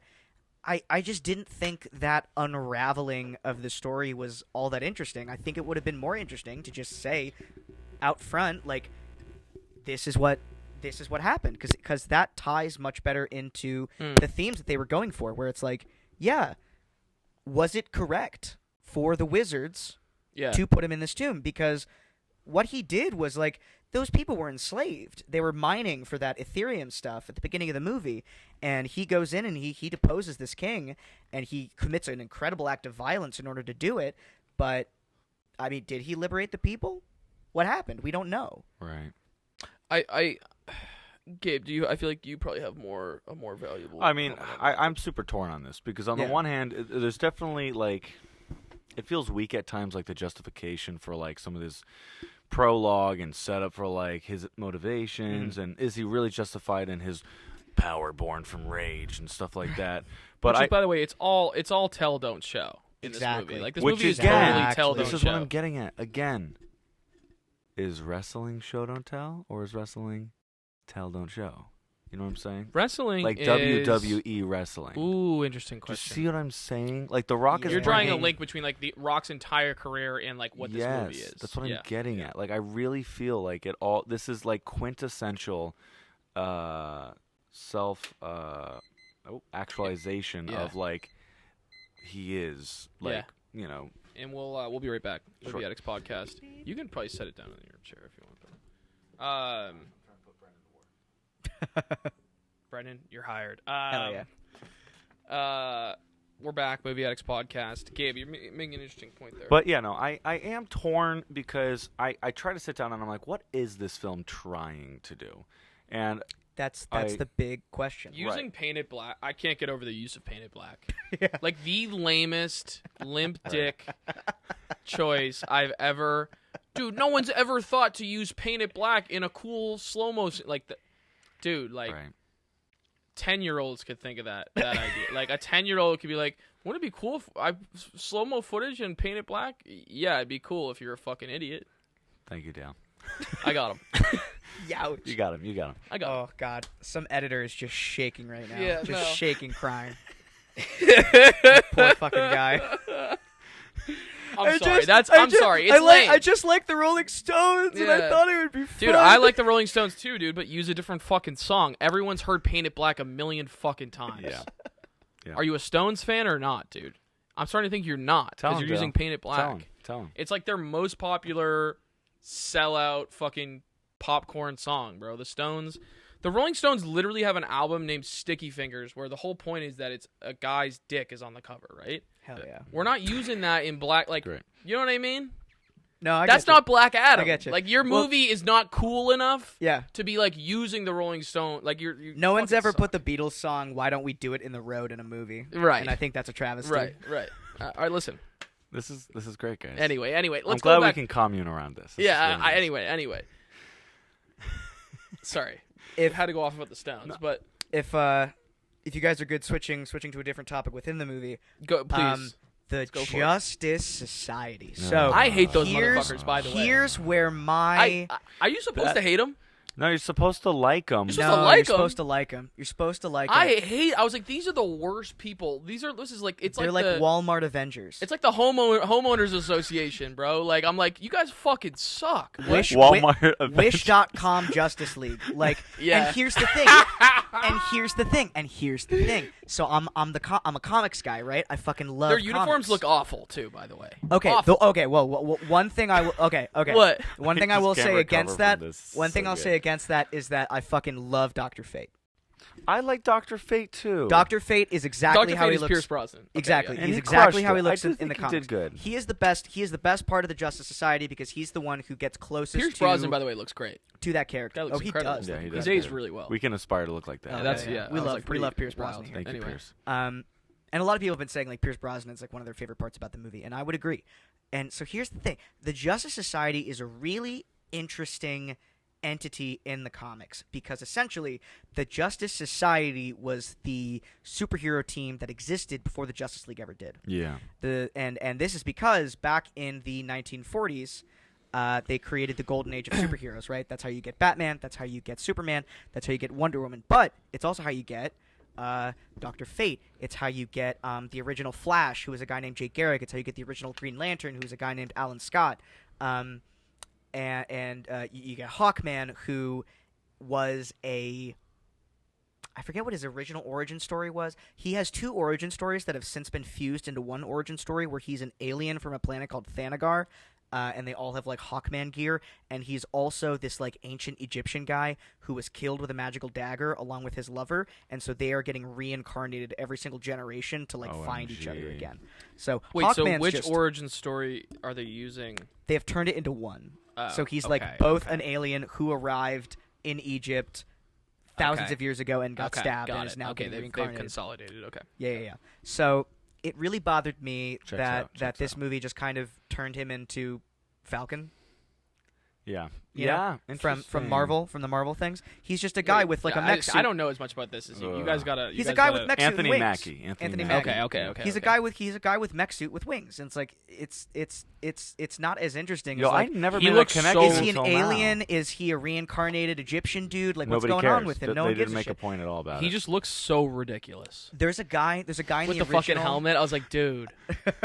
Aldous Hodge fucked up with this one. I like Aldous Hodge a lot too, the actor, and man, was this garbage. Here's the thing about the Hawkman outfit. I think that Looks so was bad. the best way they could have done it, because he just looks stupid. Like that's just the reality of the character. Yeah. The character looks so goddamn silly. Yes. He's always looked silly in the comics. He's always gonna look silly in live action. It's hard to get around that, and I think the costume design that they did for the movie, for the most part, Yeah. was pretty good.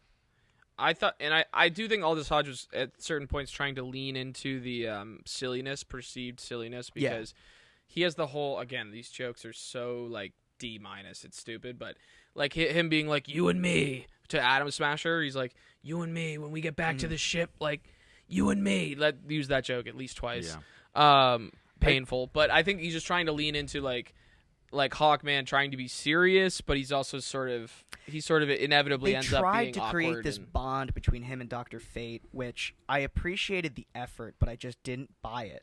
And Well, so, I thought it was basically very superficial. It was basically like, oh, they're the old heads. Yeah. So They that's are. why they're aligned. Right. Yes. It's like But a bunch that's of the kids thing, and then the it's old like, heads. I think Oh, this and then the kids are film- just like it's like I'm watching the goddamn CW. I couldn't stand. I do want to say, the younger I guys. thought Quintessa Swindell was really great. Also, seems she's like so beautiful. She seems like a great Gorgeous. actor, but Yeah. I just could not give a damn about her character. Her character was like, well, statistically, we're gonna. Okay, so you're the smart one. Like I get liked it. her. I liked her. I You thought she know? was good. To me, the highlight of the movie. I think she's a Yeah. great actor. Yeah, I think she yeah. elevated the. Same with the guy who played Hawkman. I think he was given absolutely nothing. Aldous Hodge is a great, Aldous really Hodge? good actor. Yeah, Yeah, he seems really like a good. great actor because Really I good think if actor. you look at that script, I don't think they gave Hawkman shit, Yeah, and he actually kind of pulled something out of it. yeah, Um, yeah. As I was saying about the Justice Society, so they made all this stuff in the 40s, and it was all these older characters. There was a guy named Hourman who was really cool. Yeah. He created a pill that would give him superpowers for 1 hour, Okay, interesting. which I think okay. is a really cool idea, because Interesting. what happens when the hour runs up and you're in the middle of the battlefield and you just turn Right, into a regular right, guy, right? yeah. So I think all that's really, really cool. And there's all sorts of other characters, but essentially they then rebooted all the characters in the 50s, and that was the Silver Age of comics. So that was when Barry Allen became the Flash. And so the Flash no longer was a guy who like inhaled magical gas and started to run fast. Now he's a dude who had lightning strike a bunch of chemicals and splash all over him, and that's how he became super fast. Green Lantern was changed from a guy who found a magic lantern by the side of a railroad and turned into a dude who got a magical ring from a bunch of like space cops in space. And then, that became the Justice League. But it became a whole thing where it was like, all right, wait, so who's the Flash? Is the Flash this guy or is the Flash this guy? And also, how does this Flash exist and this Flash exist at the same time? And that's when DC Comics said multiverse. And they created this comic book called Flash of Two Worlds, where the two Flashes met for the first time. Cool. Cool. Okay. Yeah. So the Golden Age Flash and the New Flash met, And and you're they were- saying this is as early as the 60s this was created? this was like 59, I think, when that Wow. Flash of Two Worlds comic book came out. And it was a way for them to explain how the Justice Society and the Justice League could exist in the same place. Wait. So is the multiverse a DC invention? I don't think it's a DC invention. I think it's Did DC do it before Marvel did it? I guess is my question. oh yeah, for sure. Because they Yeah, say definitely. Earth, Sun, Marvel so didn't Marvel's really- like Marvel didn't Marvel's really fucking take them off over until now. like the 60s. yeah. Damn. So yeah, DC definitely got that Because ahead of Marvel them. was like, we gotta get this multiverse shit going. Right. Well, you got to remember that it's not so much about the focus of the multiverse; it's the focus of allowing an individual with certain powers, those powers living through different people. Because it's like, oh, this is an interesting plot line. I like this character with this girlfriend or boyfriend or whatever, and like the permission to do that through different people with different age and different contexts. It makes That's where it comes out of. It's not like The let's do a multiverse- multiverse and pack it full. It's like, yeah. okay, Spider-Man's been doing that for 8 years. Let's do a new Well, guy it's who's Peter interesting that Parker. it's born out of sort of like inconsistencies, right? So it's like it seems like it's born out of because I also That's know what like, it was born out of, There's yes. so many different Supermans, for instance, from what I understand. Like, Yep.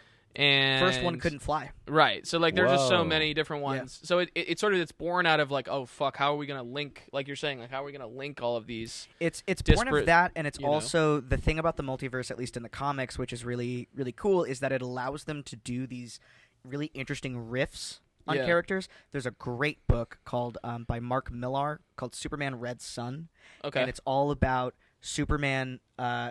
The explanation is essentially the planet Krypton blows up 12 hours later than it was supposed to. So Superman doesn't land in Kansas; he lands in Soviet Russia.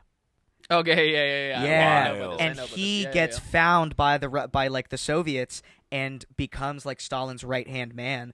And he's this and it's fascinating. Wait, I didn't know that. It's part of so it. Okay, cool I knew- because I knew it's Red about Sun, America yeah. being terrified of Superman. This character that was born of America, was born from these Jewish immigrants that were living in New York City, Jerry Siegel and Joe Shuster, who wanted to create this like this character that could protect people because they were watching what was happening in Europe, and they were like, we wish that we could help people. There's nothing we can do, so they created a character that would fly up and save people from harm. And then it kind of got I don't know exactly at what point it got kind of tied into like truth, justice, and the American way. But it's yeah. And what was I saying with You're this? talking about the antithesis in Russia and how different Yeah. context. And so, the multiverse is a great way to do that because you just say, oh, yeah, that's in a different Earth. Yeah. You can say, all right, that's Earth 22. And so now, if you want that Russian Superman character to interact with the main Superman, Yeah. you can have that happen.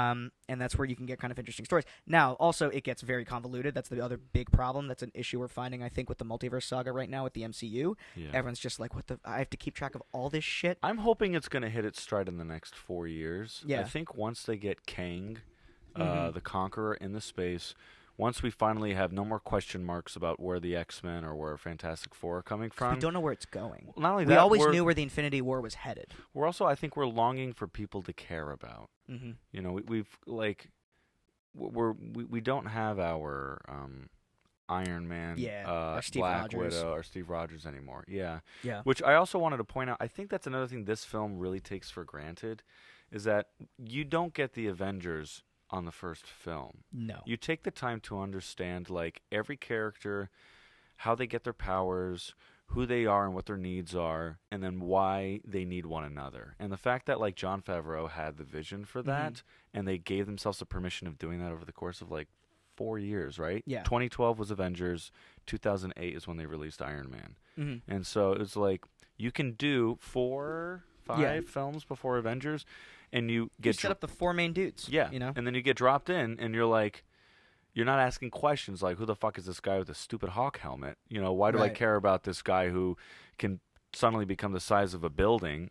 Or, you know, like, Adam Smasher kind of really did bother me because Same. if we compared him to Ant-Man, I love the way they set up in the first film. I wasn't a big fan of it. I love the idea of an Avengers, like, buddy comedy.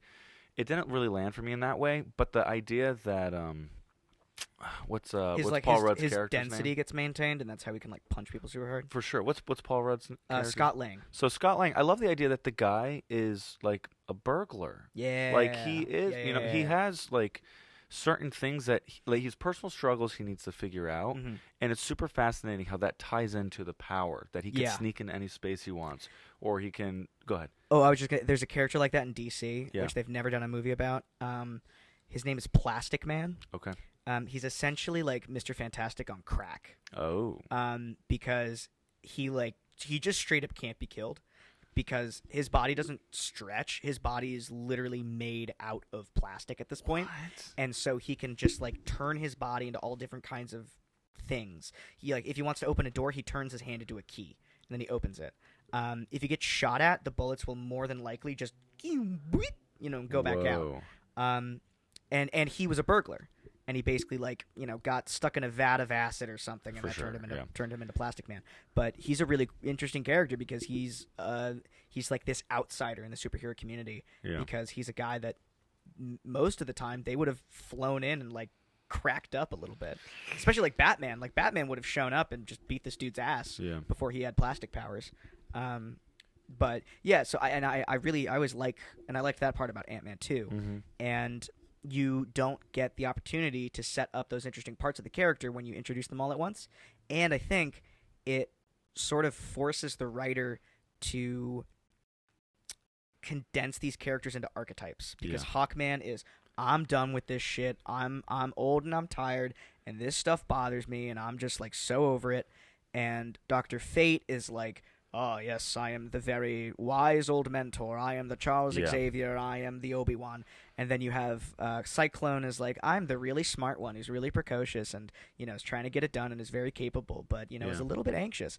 And then Atom Smasher is just like right? And then Atom Smasher is just like, oh, I'm a bro. I don't know what I'm doing, but I'm like kind of funny. I hate the He did like the worst Tom Holland impression of all time. Is basically what he was doing. I hate the new. I love Tom Holland as Spider-Man. Yeah. So he did Tom Holland Spider-Man in like the worst way. The new archetype of like goofy guy who's harmless. I fucking hate it. I'm just gonna say it's awful. I'm gonna say this once. I can't stand Noah Centineo. I do not like him. That's the actor. I do not. I do not think he's charming. I do not think he's interesting. What else has he done? The Kissing Booth.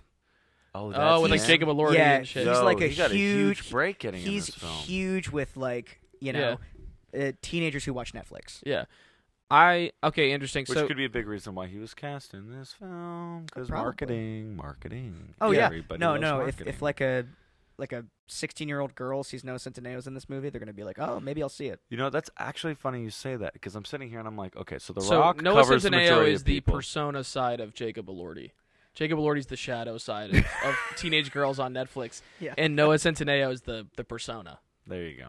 I just wanted to throw that out there. I just had that realization. You know what Jacob I mean? Elordi, man, he's got eyebrows for days. I fucking love that guy. Yeah. His intensity's through the roof. Anyway, it's go on. nuts. I'm sorry. He's just got a look. Everybody does like appeal to a different demographic in this film. You know, that's how these films are cast, right? And put together, right? For sure. You gotta get that 4-quadrant shit. Yeah, you gotta be like, like that's how these movies. Different ages, different looks, just so like everyone can connect. Because Aldous Hodge, it's interesting. Aldous Hodge is more of a TV actor. He's on a show called City on a Hill. He was on Friday Night Lights, right? That's how he got big. Wait, let's confirm that. I actually didn't even know that. I know him from something else. I feel like that's how he got big. I didn't realize he plays MC Ren. That's funny. You might be right. I could have that wrong though. I feel like I just heard that Leverage. Somewhere. Yes, he was on Friday Night. So he plays Ray Voodoo Tatum. Cool. So he was on a show called City on a Hill.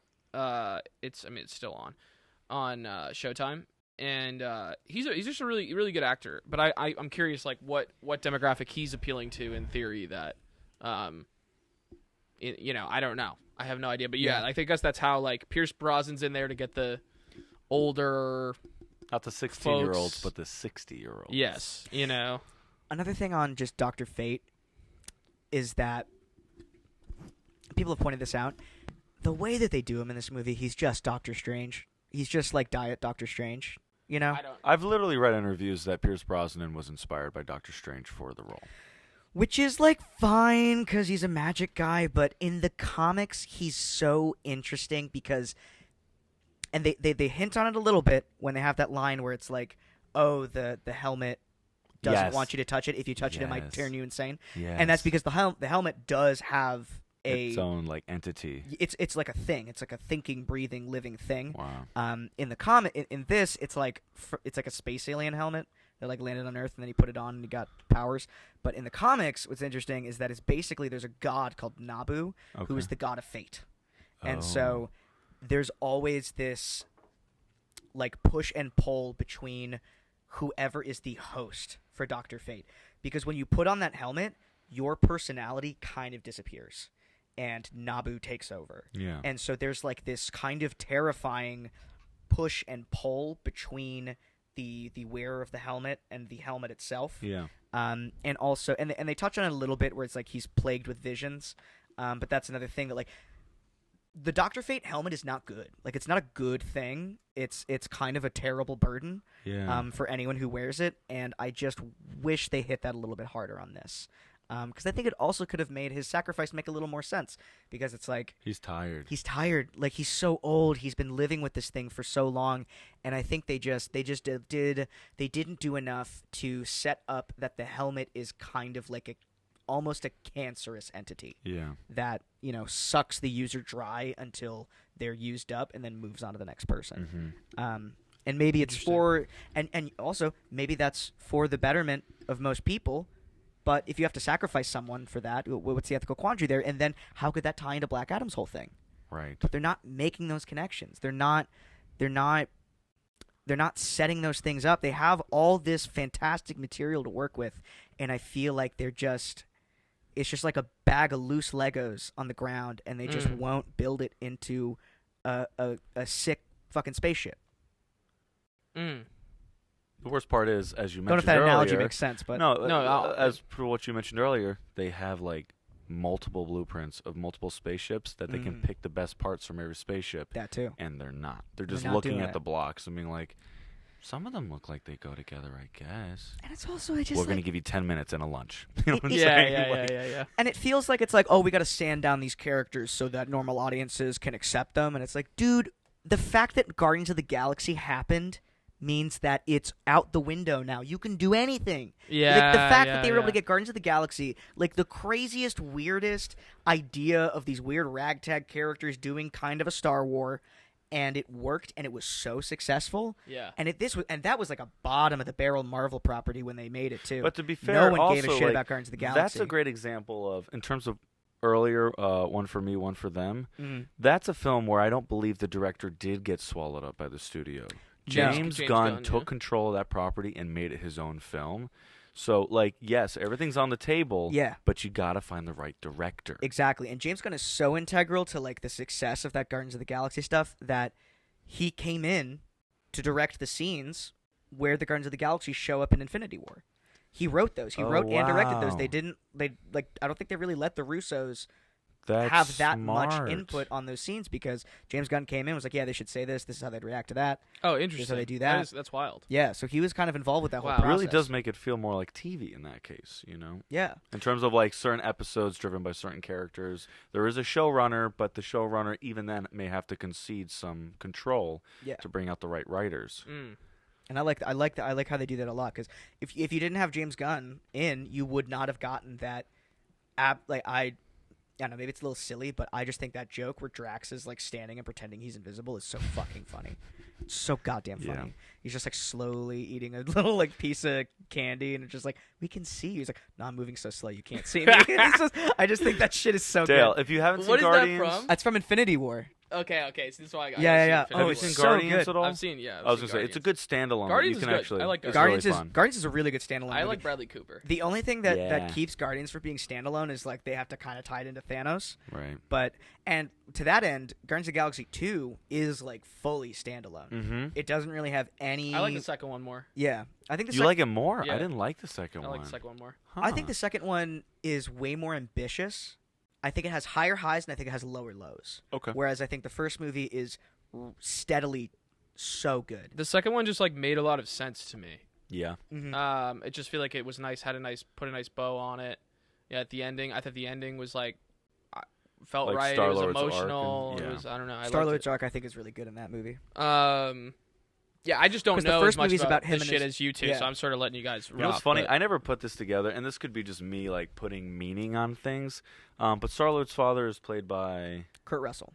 and Kurt Russell was in which iconic horror film from the 80s? The Thing. And The Thing is a story about an alien that is a like a virus. And you know what I'm saying? Crazy, right? I never put that Never together. thought about that. Yeah. I don't know if that was intentional, but that is kind of sick. crazy, right? Yeah. That is so. I didn't even think about that. for sure.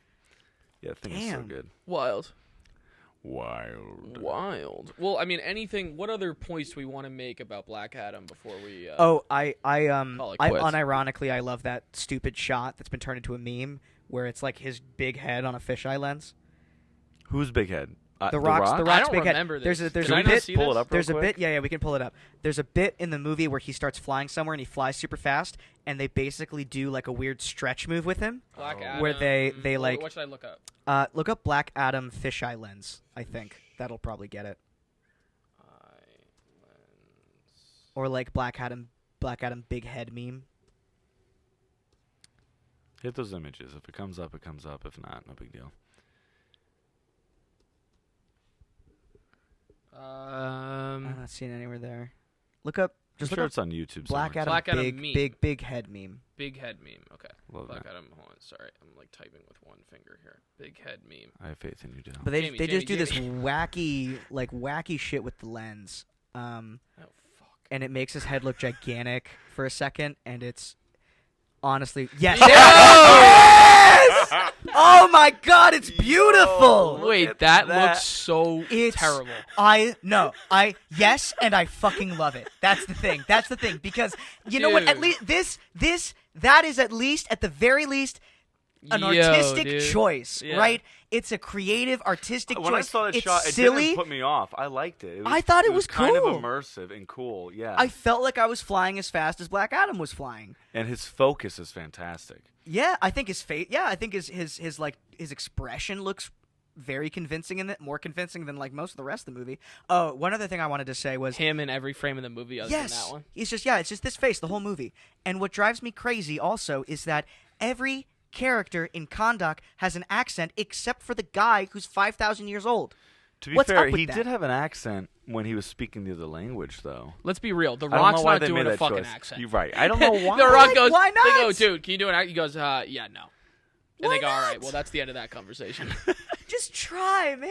It no, is he's kind not of annoying. gonna fucking do it. He's not the guy. That he's not rocking with that. Bro. I just he's don't not get doing how that. he can do 2 to 3 workouts a day, but he won't take lessons with a. Because he's not a It's good just fucking vocal actor. coaching. Damn, just vocal Dale. coaching. He's an entertainer, man. Like I respect the shit out of it. He's Okay. an entertainer. He's one of the most popular people in the world. Uh-huh. You don't become the most popular person in the world by like Being a being a really great good actor. being a really I good think you character have to actor be- like William yeah. H. Macy. yeah, exactly, right?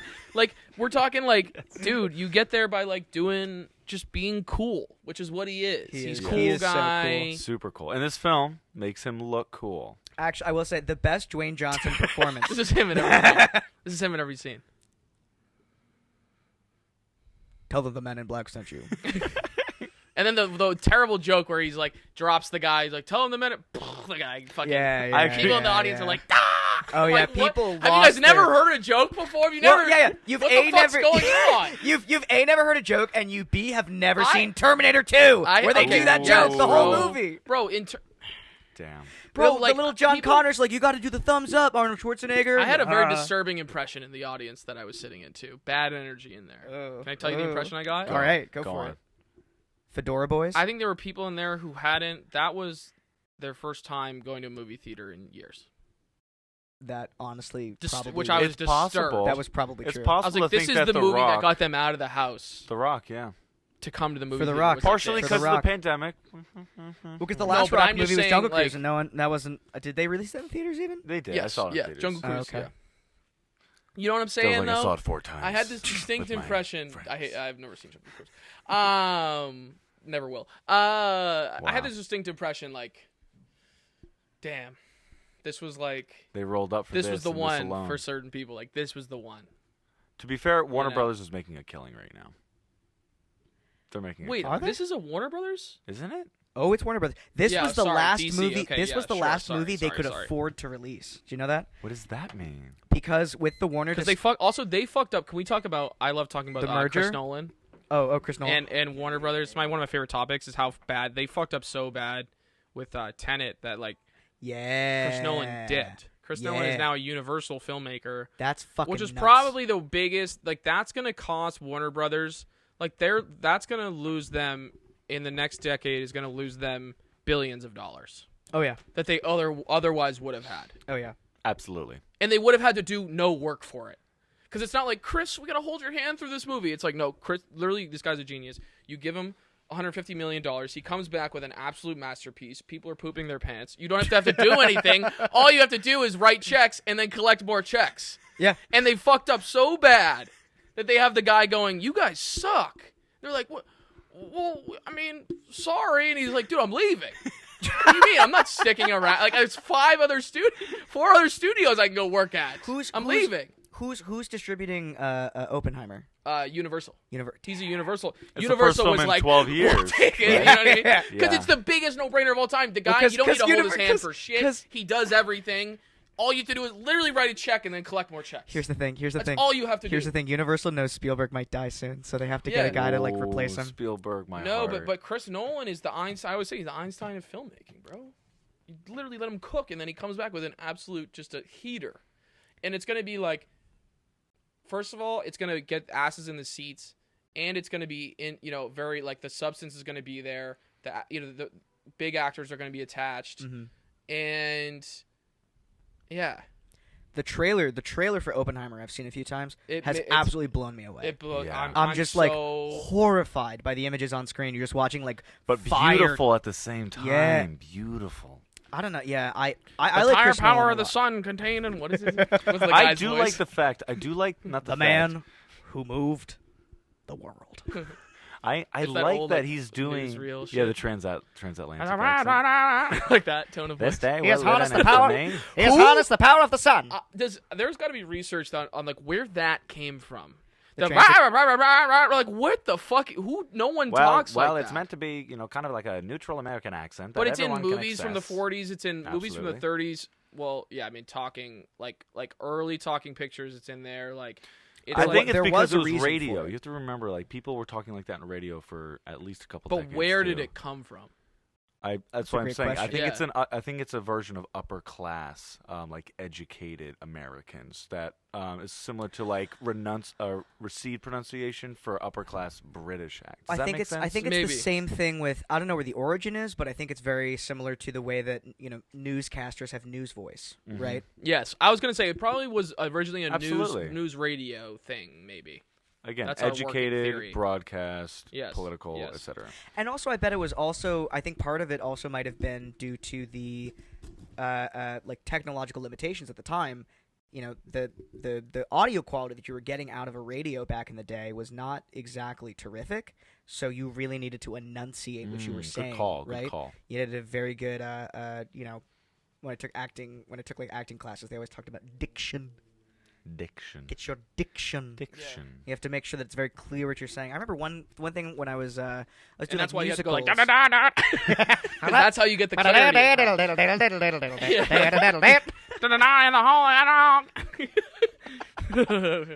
He's flying through the thing. He's sliding into home base. There I he goes, wonder Babe if Ruth. also must have come from sports too, like sports radio. Interesting. Yeah, probably.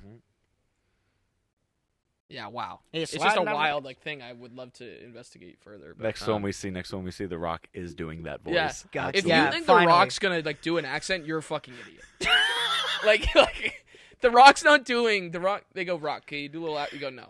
No. Do you think that Chris He just Nolan looks at you could like get him this. to He do What looks an if they like accent? black gave? What guy. if they gave The Rock a wig? What? What if they gave? I him don't a know if I wig? could handle that. Someone I don't said know to if I me. could Someone handle that. Black said- Adam in the comics has like He this does. crazy widow's peak. Crazy. Oh, yes. really? And I wish they gave him a wig with Okay, the crazy widow's peak. Someone Same. once said, and I thought this was really interesting. Someone was like, "When's The Rock gonna do a movie where he's like vulnerable?" Yeah. Because that would be such a glitch in the simulation of like that'd be such a glitch in the Matrix if The Rock was on screen like being like super vulnerable. That'd be kind of incredible. Yeah, so here's And the I wonder reason- if that would fuck up his whole thing though. Here's the reason why The Rock contractually will never play an incredibly like rich character. It's because in his contract he can either win a fight or tie. He cannot lose a fight in any movie that he's in, and that's why if you want to give Black Adam the character He does. any He approaches this kind shit like of professional wrestling. That's crazy. right, if you want to give Black Adam any kind of like an arc, Yeah. you have to let him get the shit kicked out of him. And then he kicks the shit out Yeah. of somebody else at the end of the movie. I was That's like, the arc, right? Black but like, yeah. if he can't lose, then what is there to gain? I was just watching the movie. I'm like, Black Adam's gonna be fine.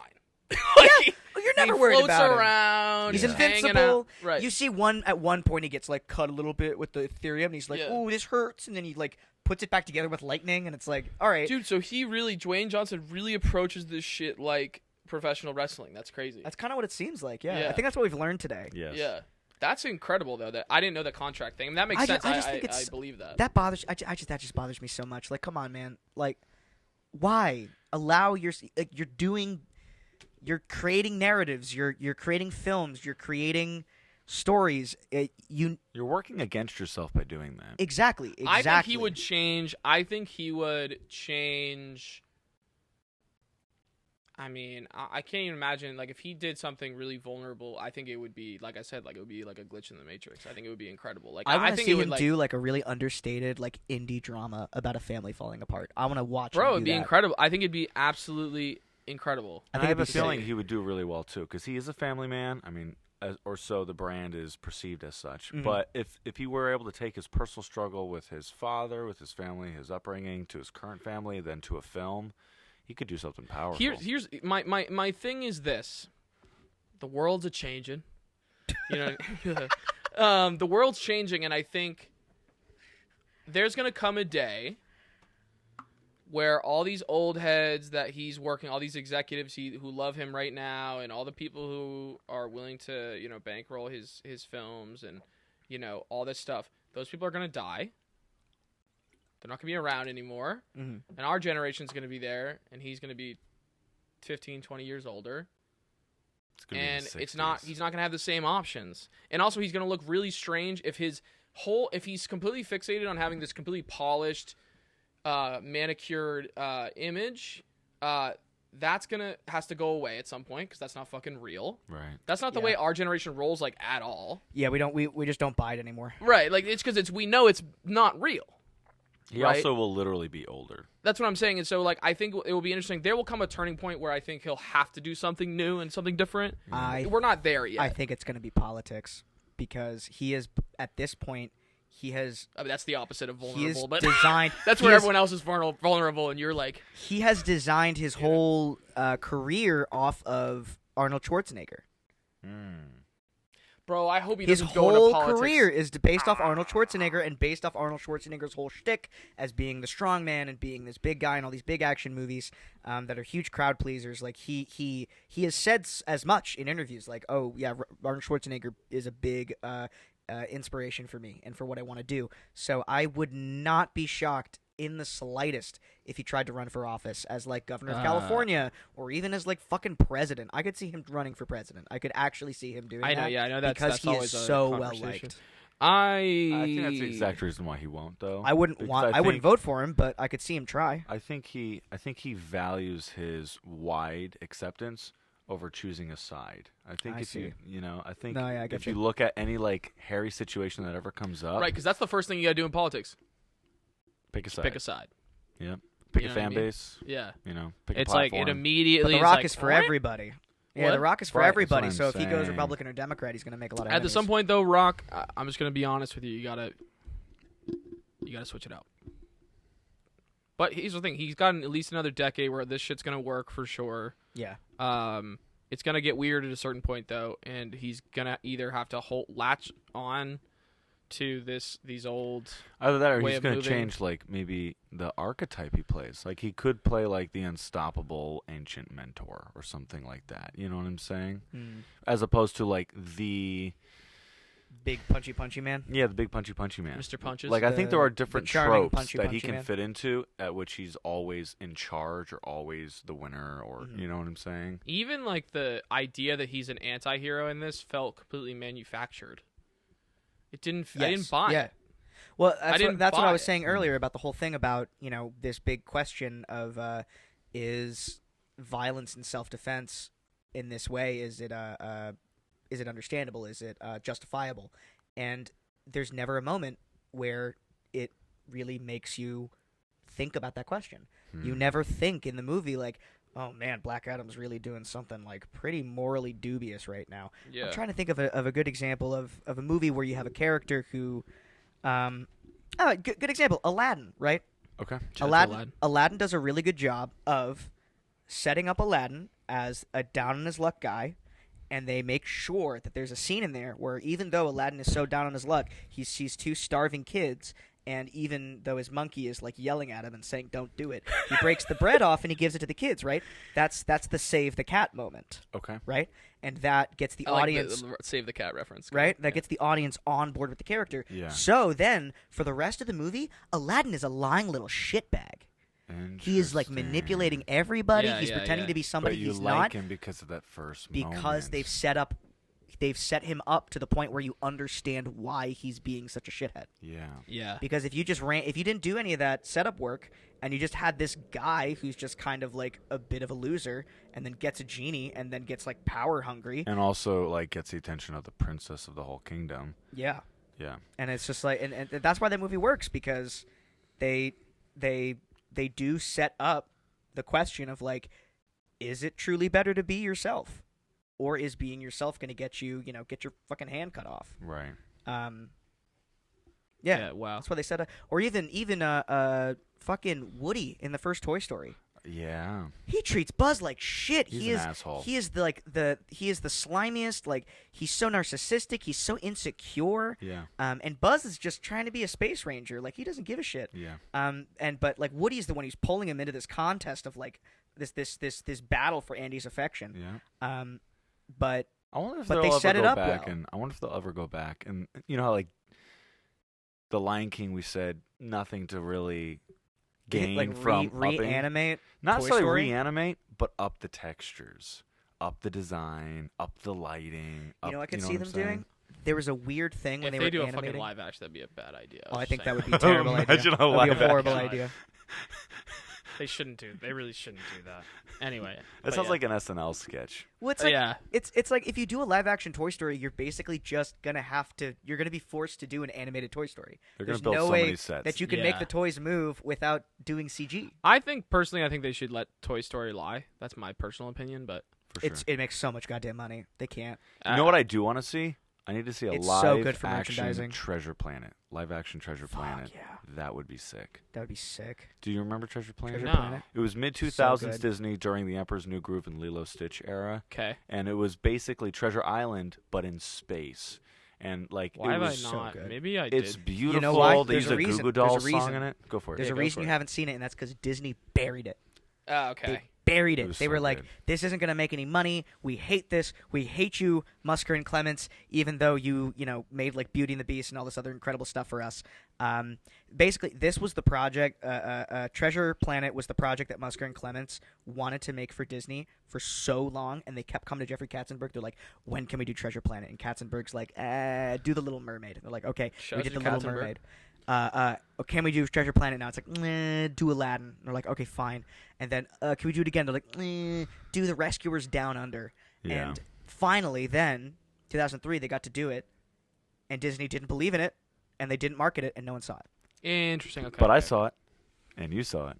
And I'm So worried some right people now. saw it. There's Some this people movie saw it. coming out, this Disney movie coming out called Strange World. Yeah, And I it don't know looks- how I feel about it. It looks at least I don't know anything very about Strange World. exciting, Yeah. but they're not. And the reason you haven't is because they're not marketing it. And it's Yeah. so frustrating that every time it feels like there's like a new interesting story. These executives have this. They're hedging their bets on the marketing. They're not going all in. They have this attitude where it's just like, oh, because this is weird, no one's gonna latch onto it. It's not gonna make us any money. And it's Which like, has, I mean, but Yeah. I don't know. You need to take risks to push things forward because, Back to the Future, they could not sell that script to anybody because everyone was like, wait, so the guy like gets with his mom? That's fucked. What's up with this? And like they tried to sell it to Disney. Disney was like, yeah, this is not family friendly. And then finally, I think Steven Spielberg saw it and he was working at Universal and he was like, yeah, let's get this thing made. And it got it made and it's such a goddamn smash hit. Yes, it's and amazing. Universal is It's so still good, making it's so money good. off of it to this day. They're still Absolutely. selling DeLorean merchandise. Yes. They're still selling shit from the movies. And it's because they took a big swing. They did a big movie with a weird idea and all these strange, unique, idiosyncratic, concepts. Yeah.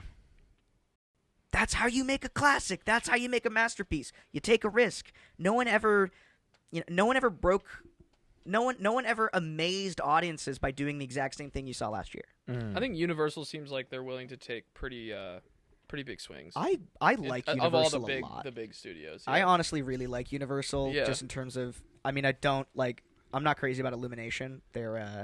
Really? Yeah, neither am Their I. animation. I'm excited for the Mario film. I'm excited for the Mario movie, but I Yeah. just don't like any of the Minion shit. I think Do you I think think the franchising of the Minions and the merchandising and the way they're trying to sell it is so overbearing. Yeah. Um, I haven't followed the Minions films. What I will say is I didn't really care for Despicable Me, but I like the first one. But first one was pretty good. I guess Despicable Me is a thing. The Yeah. first one was cute, but I do like the idea that the Minions are kind of like a modern form of like like a clown, but for Mhm. children. Yeah. In so much as like the clown captures a certain spirit that's all physical and slapstick comedy, Yeah. and we don't have enough of that. I don't think. And I I love agree. that the because Minions. we have no Bugs Bunny. No, we don't. We have no Bugs Bunny. We have no Looney Tunes. You're right. Because I love slapstick comedy, and the Yeah. only way to get it nowadays is to watch a Minion Right. movie. Watch I them love running around slapstick going too. banana. Yeah, but What's up? Banana. you're gonna say something about Bloody Mario Meatball. or something. I'm or- curious about if that I'm gonna like that Mario. I think I might like it. I think it's gonna be such a good time, Might be good. and it's gonna blow everyone out of the water. I know I will love Jack Black. I mean, think Jack Black. they've Jack got, Black's they've- brilliant. They got Bowser. They got Bowser perfect. Like they already got him perfect. I'm the stoked for design is Anya Jack Taylor Black perfect. is Joy. truly The brilliant. Jack Really Black brilliant. casting is perfect. Like Yeah. The voicing's great too. it's so. I and- love Charlie Day too. I think Charlie Day's Luigi. such a good pick for Luigi. Mario's his ghost in his house. I don't know what I'm doing. Jack Black's Jack Black's incredible. So much fun. I can't wait. Like one of the underrated comic actors. but everybody on that of all cast is time. great. They also have Keegan Michael Key, who's playing Keegan-Michael Toad. Key. They Anya have- Taylor Joy is playing I Peach. can't wait for that. Yeah, she's great. I want to see her in the Menu. I'm really excited to see that. Yeah, cannot we're wait doing the Nicholas menu. Holt. on the Nicholas pod. Holt. Yeah. Yeah. Yeah. Yes. We're doing the menu on the pod. Oh, hell yeah. It's not next week though. Next week is Armageddon. Next week is time. Armageddon, which I already saw and I'm in love with. Yeah. I had like a true love affair with that movie. It's I just, should go see it. It It's looked really good, awesome. but it looked very heavy. So I was like, I don't know. if it's I'm really in the heavy. right- I was Yeah. I was right sobbing mood. at certain points. It's Yeah. really Damn. really heavy, but it felt really cathartic. Yeah. I Um, need a good cry. I'm and gonna it's- watch this film. I just think it's a simple movie with a really great cast and it's simple and it's powerful. Yeah. And it's not trying to do too much, and I think at the same time it's saying a lot. Yeah, Nice. it's good. Sweet. It's good, and Anthony Hopkins. That's is a incredible. great byline. Yeah, Like that's a great quote Yeah. to put on the poster. you yeah, know? yeah. Well, I like It their doesn't tagline. do much, but it says a lot. Their tagline is what the movie is. The tagline on the billboards that I've seen is the end of an era, the beginning of everything, and I think that's pretty much what the movie is. Oh, really? Yeah, you're watching kind of one era slip away and another. It's Is- a movie is it that's about- really commenting on like why American culture has been the way it has been for the last. In a way, it's commenting on the way American culture has been for the last 45 years. Oh, damn! I have to see Without this. again, I without have to see this now. without being pretentious, Yeah. it's doing that. It's Yeah, really without, wild. without being like preachy and yeah. Yes, it's Damn. really, but it's Damn, I gotta see that. yeah. I think it makes it just makes me depending on how much more we want to chat because I mean, yeah, we've been this currently- plotting for a while. we've been doing great. No, we've been doing good. We're at 210 right now. Yeah, that's a pretty good time. What I will say on that note, and I think just briefly, we do also I think we take for granted that like generations shift, and yes, we are getting older, and so that's just an intrinsic part of eras and cultures changing. But I think it's easy to take for granted that like there was a massive shift in the mid 2000s, and that simply was the rise of the internet. And now Oh. we are finally seeing the internet 15 years later, and when we're parents, we're going to see it 30 years later. And whatever that world is so removed from our grandparents, it inevitably has to change everything. The internet is such a like. It's a quantum leap forward. You know, it's the printing press. Yes, It's a piece of technology that fundamentally changes the nature of human society. Right. We are not going to know really how broad its impact is until like 100 years. It's interesting to think that, You know? like, just as with your example, the printing press in some ways was the rise of literature being spread. Right. But that also leads to, like, broadcast in some ways, which also eventually leads to where we are today. So to think, like, if the first thing they did with the printing press was make the Gutenberg King James Bible, Right. and this is where we are 400 years later, or however, 700? What was the... I think it Gutenberg was- Bible was like, was it the 1400s? So maybe it was Gutenberg like Press, 600 King years. James, yeah, somewhere we'll say 1600s, right? I was saying like printing press, Gutenberg Bible, internet, porno. Great, thank you. We've Dad. come a long way. But yeah, if it's been, Jesus was like, dude, if only I could have. you guys had so many opportunities, so many opportunities. But yeah, it's like, where's the internet going to be 400 years from now? I can't wrap my head We're gonna around be it.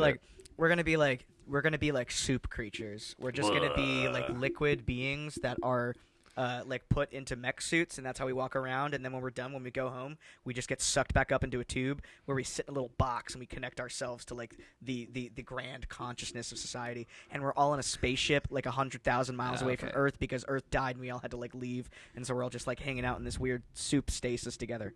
That's my idea. I think. Well, you heard it here first, ladies and gentlemen. That is the future. I think of things the are going to Movie be. Addicts podcast. I've been watching a lot of really weird sci-fi. I think things will be simpler. I don't know. Yeah. In a weird way, I think things will be simpler. Well, Dale's a pessimist. He thinks the world's going to blow up. And No, we're just gonna- simpler. I don't think that's bad. I think it I'm being means silly. a lot of things. Yeah. But anyway. It's funny, the brain thing, because it does make me wonder, like, on a really practical level, our bodies require so much energy and calories that Yeah. if we were just like, squirt, here's a brain, it doesn't cost as much electricity to just have a brain run Yeah. as opposed to, like, all of this. I mean, who knows how much of the environment's going to be, habitable? Yeah. Who knows how much space we're going to have? Who knows how much resources we're going to have? And I mean, yeah. Did you guys ever see that Tilda Swinton genie movie made by George Miller, 3,000 Years of Longing? Yeah. Oh. Yeah. We potted on it. We Dude, potted we- on it. That line at the beginning where they're like, humans are holding these glass tiles that pull songs from the air. I was like, fuck. Go on. I was just like, that is, it's like, this looks like godlike technology to people from even 100, 200 You're years right ago. about that. You know? The TVs, I the think phones. people take it. I think and It is magic, and they do a really cool thing in that movie of like tying magic and tech together, right? Yeah, for sure. I think people. I think the thing that has breeded that I don't like is entitlement. Oh, okay. Like, I feel like people feel like you can literally pay $10 a month to hear any song you could possibly want. Yeah. And hear it and experience it and feel it. And I just think, like, I think that breeds a certain amount of entitlement. And I'm slightly fearful that there will be generations who grow up and they just think that's how culture should exist, is it should just be at your disposal. Yeah. And then we'll get something like very like fascistic. We'll get a world that like won't look good. I think our biggest problem with the way things are set up is we're doing everything so goddamn fast. Yes. We're absorbing everything. So if we're absorbing all the movies, we're absorbing all the TV show, we're absorbing all the Yes. news headlines, we're absorbing all the hot takes from Twitter, and it's all just one after the other. You can barely figure out what your opinion is on the last thing you heard before you hear a new thing that's like Yeah, rock absolutely. your understanding of like, oh God, like, Right. are human beings even good? You know, because like, look at all this shit that's happening. How can we be decent on the inside if we create all this? Yeah. And yeah, it's just the speed. And that's what Everything Ever All at Once did so well, was it latched on to that feeling of just everything running past you so fast, all these possibilities of who you could be. That you forget what's meaningful also. Yeah, Like yeah. you sort of losing in the soup and like Yeah. the 200 years ago, your job was just what like your dad did, Basically. you know? Yeah. And now we're all like, oh, the world is your oyster. Look at these tools that you have at your disposal, and it almost paralyzes us. Yes. We work very well within limitations, and limitations can be so helpful and so powerful. Yeah. And unfortunately, That's why Vine was so huge. yeah, that's That's right. why, like, 6 seconds. That's unironically- all you get. 6 seconds. I do think people who will thrive though, like in the future, I think will be people who are able to thrive on simplicity and Yeah. streamlining their life into what is the most important to them and then just focusing on that. Yeah. I think the people who like can't focus on anything, I think will get like people who can't meaningfully participate in anything, I think will have a tough time. But I think people who will eventually figure out like I can just thrive on something a simpler life that exists. It's a simpler life, lived with technology. But I think I don't know. I think certain people like are kind of crumbling. We were talking about Twitter earlier, but certain people are crumbling under the weight of things that just aren't worth time and energy, but seem like they are worth time and energy. Well, then there's another thing too, though, whereas like there are things that are worth time and energy, but you can't do them all at the same time. No. And the internet is telling you at every moment you have to do these all at the same time. Yeah. You have to care about You everything. have that's to have going an on. opinion on everything. You have to have an opinion on yeah. everything, and it's just like our brains are not capable of thinking about everything and unpacking everything and understanding. You know, I mean, we're talking about systems that are centuries old and span nearly 8 billion individual like points of consciousness. Yeah. How in the like? Of course, we have to talk about systemic issues, but it's like, I don't know. There's a point at which you just get. I mean, me personally, I've had to kind of just take a huge break because I spent so much of the pandemic just staring into like the void of like the soul of the internet and seeing all the worst shit, Yeah. and it just made me miserable. And I had to Yeah. take a step back and realize like there are trees, there are birds outside. You know, there is a Yeah. planet that we're on, and even when we're gone, it's gonna continue on past us. There is something bigger than, you know, whatever Yeah. we are currently dealing with today. For sure. Absolutely. Mm. Damn. And I don't know how you find that balance. I have no idea. Yeah. I'm You trying. buy- I'm still racked with anxiety. You gotta buy a even little pulling locker. away. You Yeah. gotta buy a locker. Put your phone in there. Yeah, put my phone in the locker. Exactly. I try not to look. I'm trying. I've intermittently tried it. I'm trying it again recently. Is like not looking at my phone for the first hour to 2 hours that I'm awake. I need to try that. It's very, very helpful. I've It literally makes a huge difference. recently I've been doing nothing but picking up the phone first thing. Yeah. And about a month ago I had a great stretch of first thing I do when I wake up is read for like 30 minutes on a book. No screens, just a book. Ooh. And it felt so good. Yeah. And then I kind of lost my momentum when Yeah. I was just staying up late for work and stuff. But I missed that because But I think being awake and letting like you'll be able to tell what kind of day. It's interesting because it helps you prepare for the day ahead. Because I wake up and the thoughts I have for the first 30 minutes or so I'm awake, I'm like, well, this is how my day is gonna go. This is what I'm about to confront. Mm-hmm. Because you're already I think of your day as being predetermined in a way, because you're already on a path. If you like listen to what your brain is saying for the first 30 minutes to an hour to 2 hours that you're awake, you'll figure out, oh, this is what I'm about to confront, and you'll be more prepared for it, like neurologically. Yeah, But anyway, yeah. that's just not to be Ram Dass over here, but like, you know what I mean? Like, yeah. No. I mean, I think it's helpful. Well, I found it to be helpful. I think also, I think so many people are kind of waking up to that reality. Yes. So many people are having these conversations now where it's like, I gotta put my shit away. I gotta put my phone away. I gotta recenter. We have to step away from this stuff because this magical technology that was supposed to bridge the world together has turned into this like nightmare bulletin that Right, pops onto our right. little rectangles all day. Yeah. Weirdly enough, one thing for me that helped me like center myself back down to earth was reading Superman comics. yeah. Mm. Yeah, because Superman comics are just so fucking full of joy and hope.